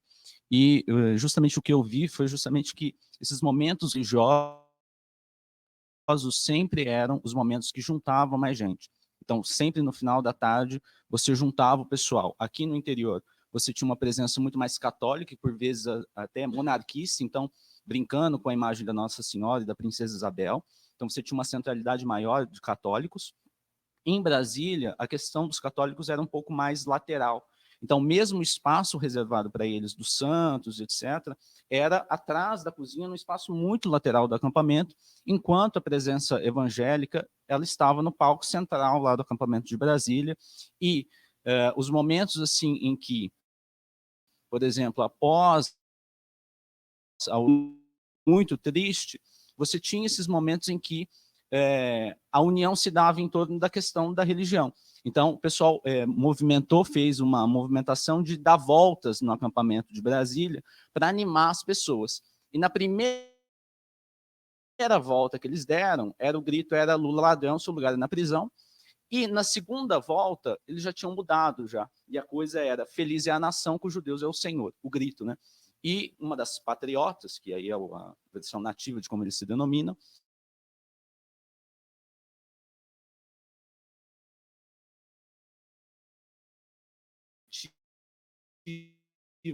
do que você ter uma postura negativa de Lula ladrão, seu lugar é na prisão. Então, havia essa maior centralidade de evangélicos lá em Brasília. Isso para perguntar qual que é o papel das lideranças, sobretudo, nessa postura mais enfática de voto de cajado, como você falou, qual que é o papel, qual que é a significância eleitoral disso em relação aos católicos, em relação aos evangélicos? Se a divisão entre católicos tem muito a ver também com essa postura de uma liderança mais enfática, chamando para votar, e etc. Então, seria mais ou menos por aí a pergunta. Obrigado.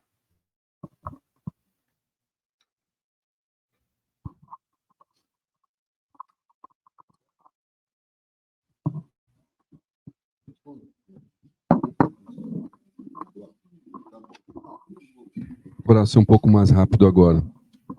Flávio, sobre o pânico moral, obrigado. O medo como agregador, né? E o inimigo como agregador, a demonização como agregador e a ideologia de gênero.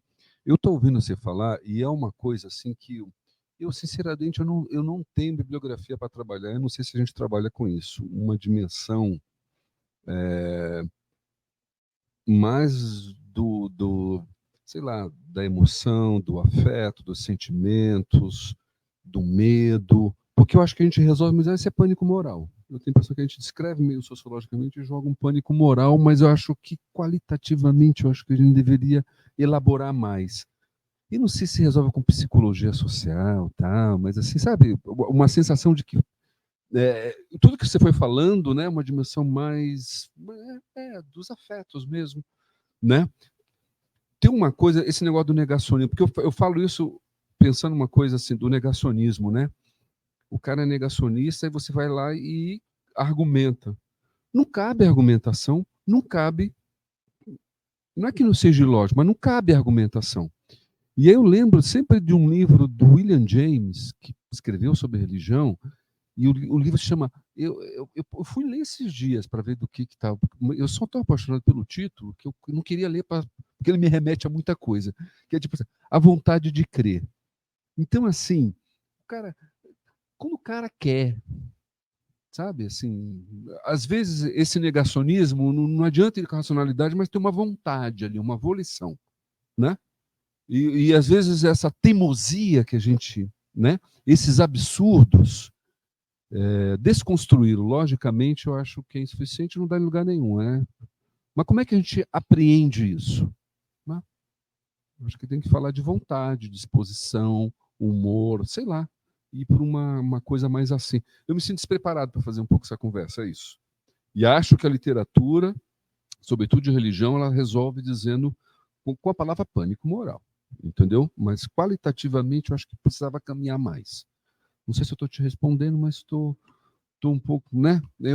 Difícil se alguém tiver mais a ideia sobre isso, mas eu sinto isso, entendeu? Eu acho que meus textos ficam fracos na hora que a gente vai tratar disso, tá? Descrever um pouco essa vibração, né? Que a gente só começa maluquice, aí não dá, né? A gente começa a usar esses termos, mas eu acho que deve ter termos mais adequados acadêmicos para expressar isso, né? Como é que eu produzo esse sentimento de coletivo, meio massa, enfim, até a pessoa, enfim, ela não acha que é ridículo, né? Mas algumas coisas parecem ridículas. Marchar na frente do quartel, fazer aquele negócio. Sei lá, né? Eu tô confundindo cada vez mais, né? Assim, mas, né? Por onde eu tô indo.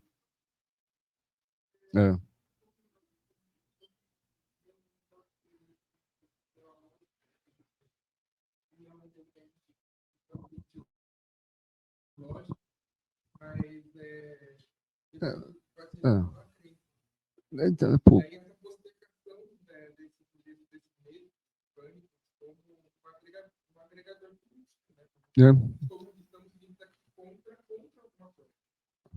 Eu só diria que não é não lógico e que também que eu acho que não é crença, né? Eu acho que tem um termo aí de vontade, talvez, disposição.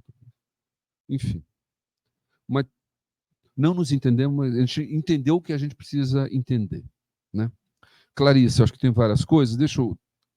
Em primeiro lugar, a divisão judeu-laico. Ótimo, Clarice. Eu pulei essa parte na minha apresentação, que eu acho que assim, o que o Germa mostra que é o seguinte, que o bolsonarismo vai falar, tem uma divisão clássica, que são os judeus seculares ou laicos, né, em oposição aos religiosos. O bolsonarismo não é que ele opôs laico a secular, ele cortou no meio.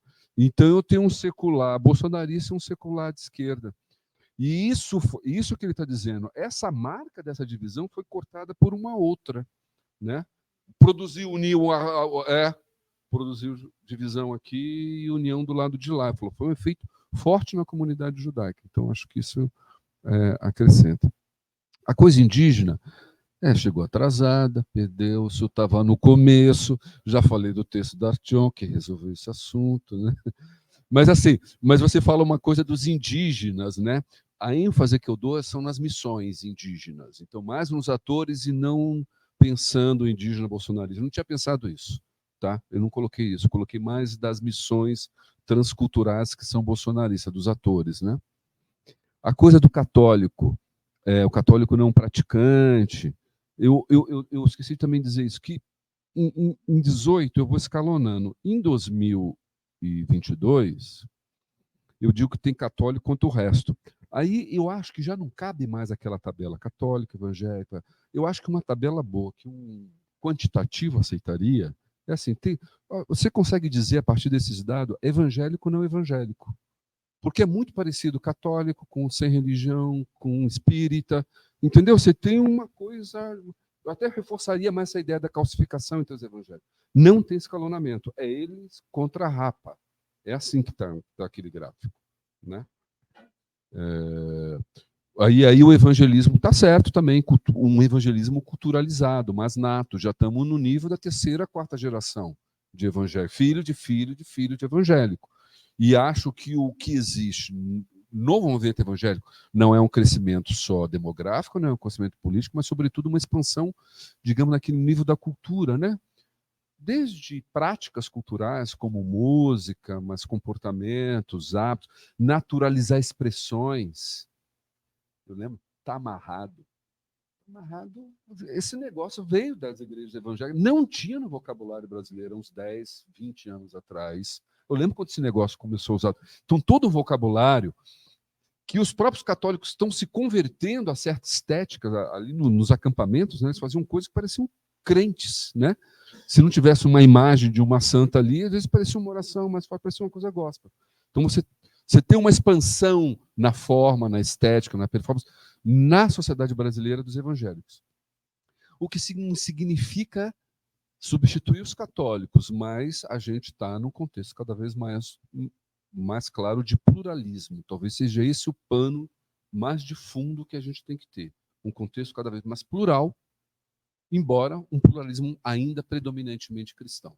Mas eu acho que é melhor pensar desse jeito, né, nessa mudança demográfica que está tendo o país. E Helene Klass, eu não tenho nada a dizer sobre isso. Tem que reler o profetismo, isso aí eu lembro da graduação. Mas obrigado pela recomendação. Você ia falar alguma coisa? Não. Só isso. Tá bom. Eu acho que foi todo mundo? Não, faltou. Pô, gostei dessa história assim no acampamento, hein? A gente eu preciso. Quero ver dados. Vamos conversar sobre isso. Achei muito interessante. E o papel da liderança, né, nessa história. Eu diria que esse mapeamento que o mandato do pastor Henrique vai produzir um pouco não é só os evangélicos, mas quem eram os líderes que estavam lá, tá? E agora sim, eu falei isso, essa coisa do assédio, né? O papel da liderança, né, sendo forte. Eu esqueci de dizer uma coisa que uma coisa que se espalhou nesses últimos tempos, sobretudo foi dito na jornal Folha Universal, aquele pastor Valadão, Silas Malafaia, Eduardo Bolsonaro, chegou Nicolas Ferreira, começaram um papo de não dá para ser cristão e ser de esquerda, né? Eu acho isso muito forte, porque para quem pertence a uma igreja, você ouvir falar do teu pastor falar isso, ou do teu irmão, isso pegou muito pesado, né? E claramente o cristão está oposto à esquerda, né? Não está a outra religião, né? Então acho que aí tem uma coisa muito expressiva do que foi esse momento da ênfase do papel dessas lideranças. Mas como é teu nome mesmo? Ô, Guilherme, vamos conversar depois sobre os acampamentos, por favor. Tá? Agora é a Mônica, você, a Tionca, tem mais alguém? Então, espera um pouquinho. Eu almoço.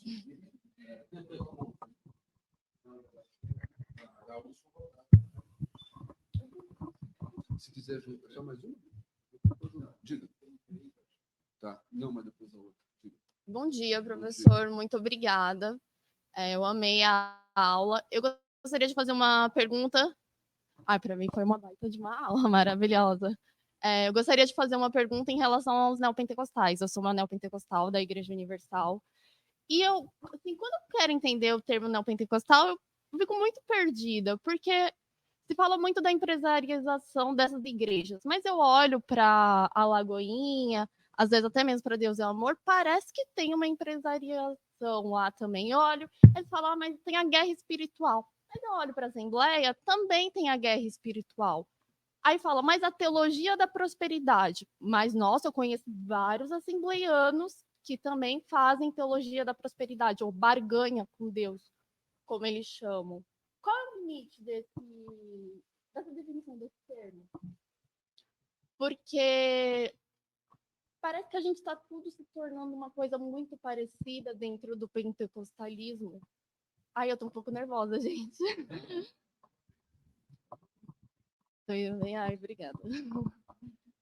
Eu também gostaria de perguntar sobre os diferentes sentidos do bolsonarismo. Eu não consigo imaginar alguém da Universal, Iurdiana, ou assembleiana, irmã do Koch, falando sobre a questão do armamentismo, sendo a favor das armas. Eu acho que o bolsonarismo talvez tenha sentidos diferentes para quem é o pobre, que mora na favela, e para o cara protestante histórico. Eu gostaria de entender esses diferentes sentidos, por favor. Também gostaria de perguntar sobre a questão da guerra espiritual. Se fala muito da teologia da prosperidade, mas a guerra espiritual também foi muito utilizada no governo Bolsonaro. E também para falar sobre a questão a relação dela com o dispensacionalismo. Parece que ficou um clima dentro da igreja, tipo, estamos no fim do mundo. O Lula entrou, Israel conseguiu a terra prometida, não sei, tá uma coisa estranha que eu não estou conseguindo muito entender essa questão.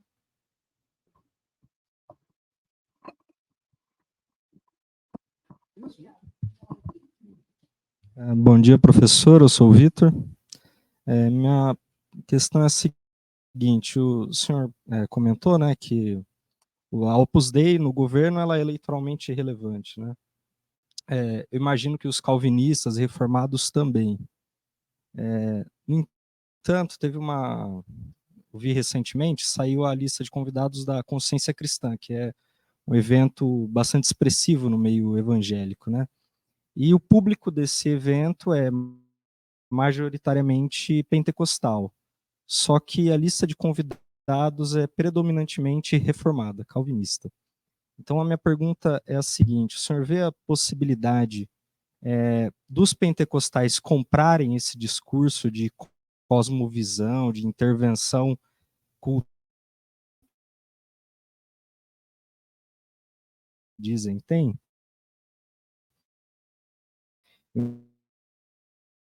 Uma segunda questão também bem cristão, que não é bem cristão,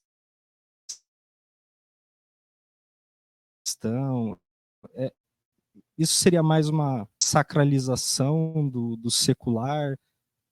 Isso sempre me parece muito confuso. A gente está vendo isso toda hora. Gente que não tem nada a ver com a igreja incorporando discurso religioso. Gente, daí, não sei se isso é secularização ou o que é. Bom, é isso. Obrigado.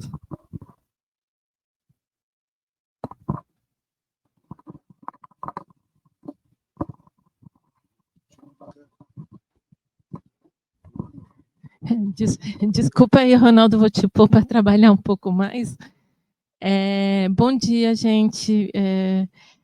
Eu queria, na verdade, fazer uma provocação, né?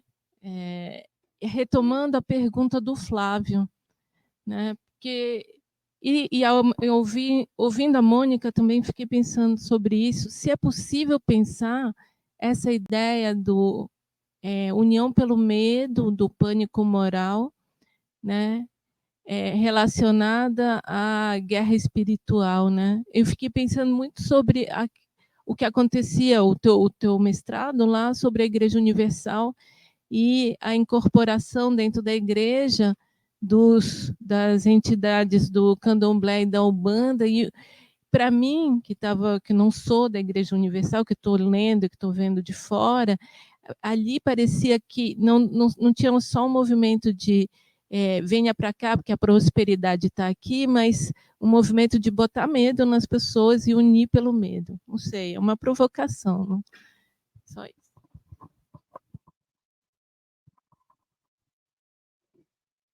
Poderia acrescentar mais um ponto?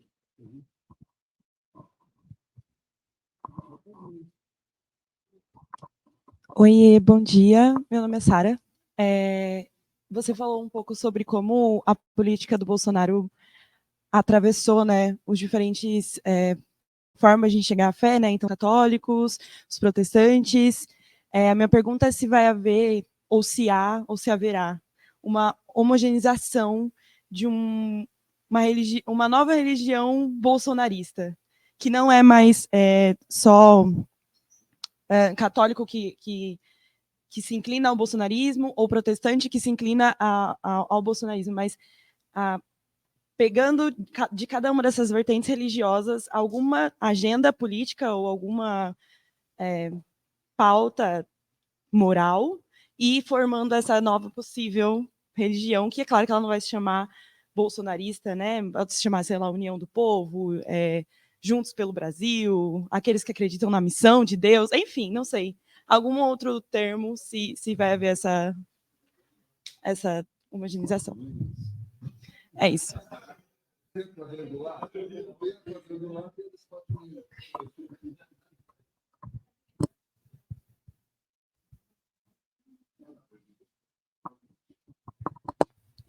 Bom, posso ir? Então, vamos lá. Mônica, foi legal a tua fala e eu acho que você já respondeu, tá? Porque é o seguinte, o Piero falou da maioria moral, né? Você falou maioria cristã, maioria moral dos anos 70, 60 nos Estados Unidos, e aí, enfim, figura de... O Pat Robertson estava lá, mas é o Jerry Falwell Jr., não, Jerry Falwell, e agora está o filho dele, o Jerry Falwell Jr., dando continuidade, mas basicamente é quando começa uma atuação mais pública dos evangélicos norte-americanos, no sentido de que não tem que fugir do mundo, esse mundo vai acabar e vem Jesus, mas eu tenho que agir sobre ele, certo? E aí vem o que eu chamo de uma trinca teológica formada naquele momento, que bate no Brasil, como tudo que vem da coisa evangélica, que basicamente vem dos Estados Unidos, que é a teologia da prosperidade, a teologia da batalha espiritual. A teologia da prosperidade é a coisa econômica, a teologia da batalha espiritual é essa demonização, mundo dos espíritos, e a teologia do domínio, que é essa do poder. Macedo escreveu um livro, né? Projeto de Poder, né? Então, enfim, essa ideia de que não tem que fugir do mundo, não é rejeição do mundo, é atuar sobre ele, estar no comando.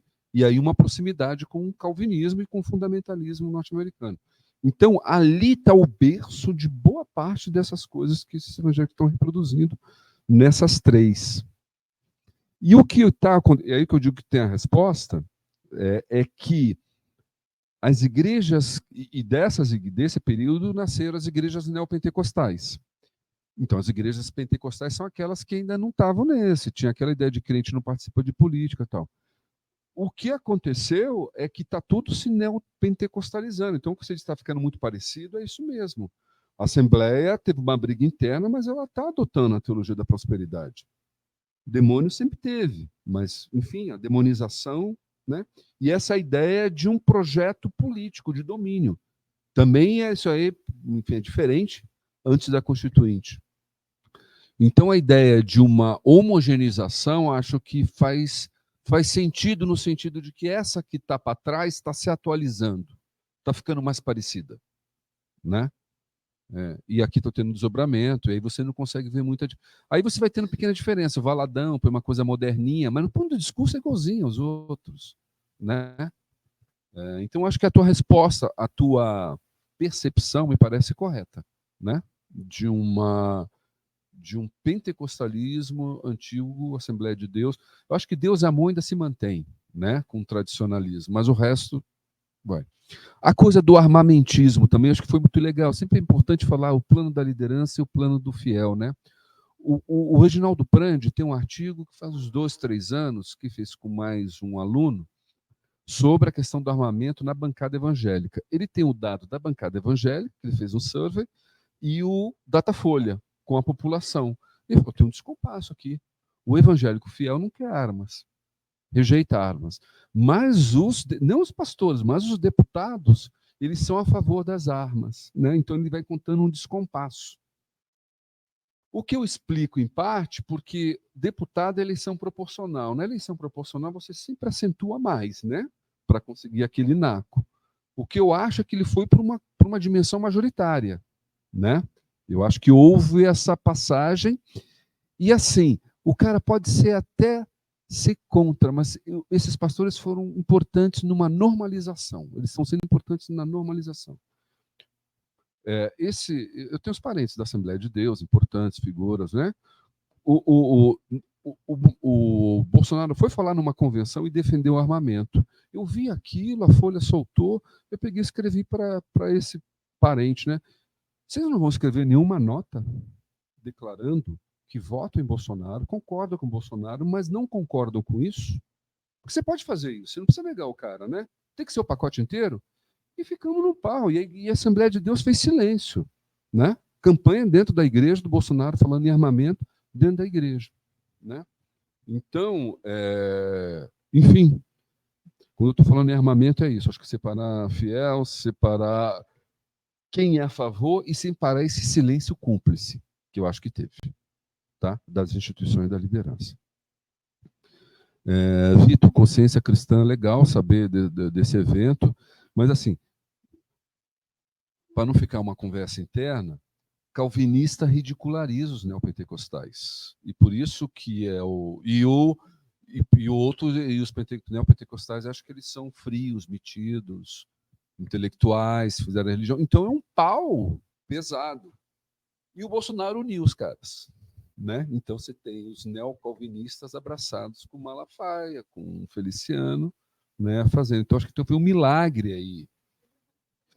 Porque não é sério isso, porque assim, os evangélicos já tentaram outras candidaturas, Garotinho, pastor Everaldo, né, mesmo Marina, mas ninguém consegue unificar. Teve que vir um cara de fora, fazendo essa coisa transcristã para poder unificar, né, e juntar gente que não combinam, né? E aí a secularização do sagrado, secular. O problema são essas categorias, né? Essa discussão lá do Pierucci, né? Isso está virando mercado, está mercantilizando a religião está virando mercado. Aí está política, religião. No final, como é que a gente foge dessas duas, não reifica essas categorias, né? Então, por isso que eu comecei a falar de como, sei lá, uma tentativa de, outro me fala em dialética, né? Mas assim, ainda tem tem uma polaridade, né? Mas pensada relacionalmente, pelo menos, né? Não estanque. Então, acho que, teoricamente, pensar isso nos ajuda e nos desobriga a dizer o que é secular e o que é sagrado, né? Porque, enfim, tende a ser uma questão religiosa, no final das contas, se a gente responder desse jeito, tendo a achar. Tá? Sim, Archonka, a demonização vem, enfim, o trabalho da Universal, isso está no Ethos, e eu tenho um artigo está no livro do Wagner, sobre intolerância. Aí eu falo 10 anos do chute na santa, né? Em que eu pego o chute na santa, eu pego as missões evangélicas e pego ainda o discurso do Garotinho. 3 coisas diferentes, e falando. E assim, desde uma coisa demonizadora da Universal até um papo mais leve. Mas fala, como tem o pressuposto do inimigo, do outro, que precisa ser convertido, salvo, e ele é demoníaco. O demônio vai grande, essa extensão dele, né? Mas tem quem não é ecumênico está na proposição da conversão, e em alguma medida há uma demonização do outro, uma não aceitação da diferença, né? No final das contas, preciso convertê-lo. Então, isso, qual é a extensão disso? Agora veio de forma violenta, agora, né? Mas digamos que essa é uma potência que está ali no salvacionismo evangélico. Posso demonizar no plano espiritual, posso demonizar pesadamente, né? Em negação do outro, até agredir o outro, ser intolerante. Então é uma escala, né? Faria desse jeito. Isso.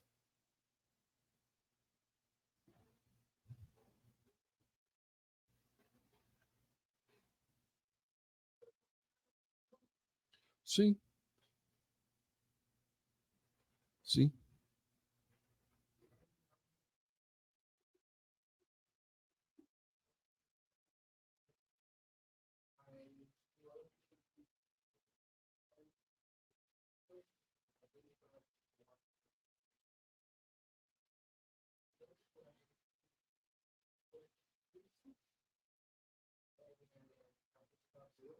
Ó, você sabe que eu não deveria, vou acabar com não vou acabar porque eu estou acabando, mas eu não devia abrir essa conversa. Mas uma vez a Universal entrou numa briga com a Mundial.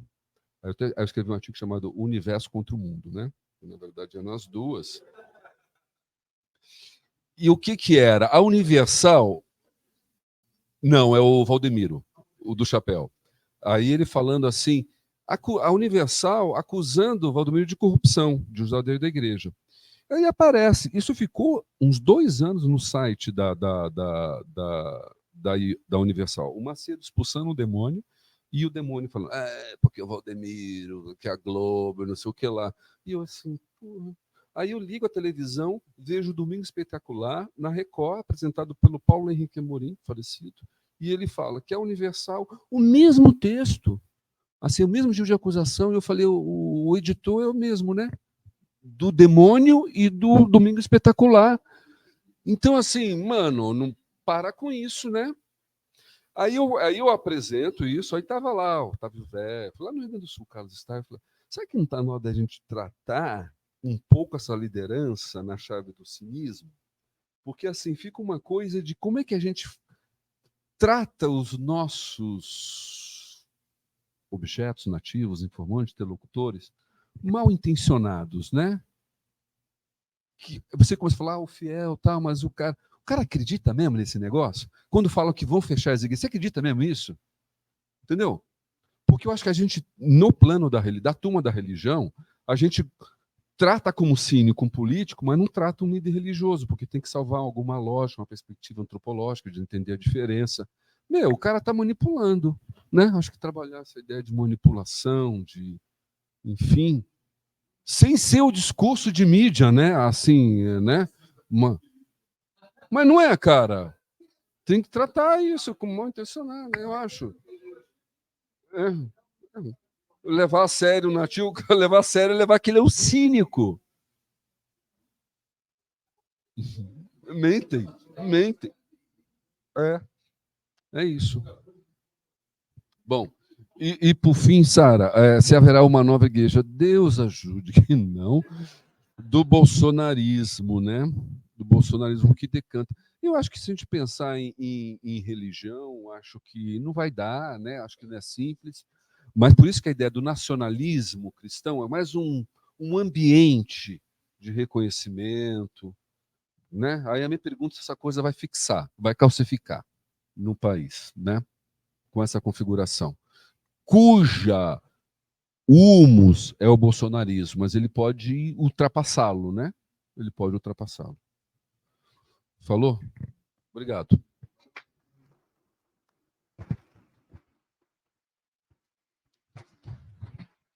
Obrigado, Ronaldo. Então, a próxima Indomável será agora só no dia 31 de agosto e vocês serão devidamente informados. Tá bom? Obrigado.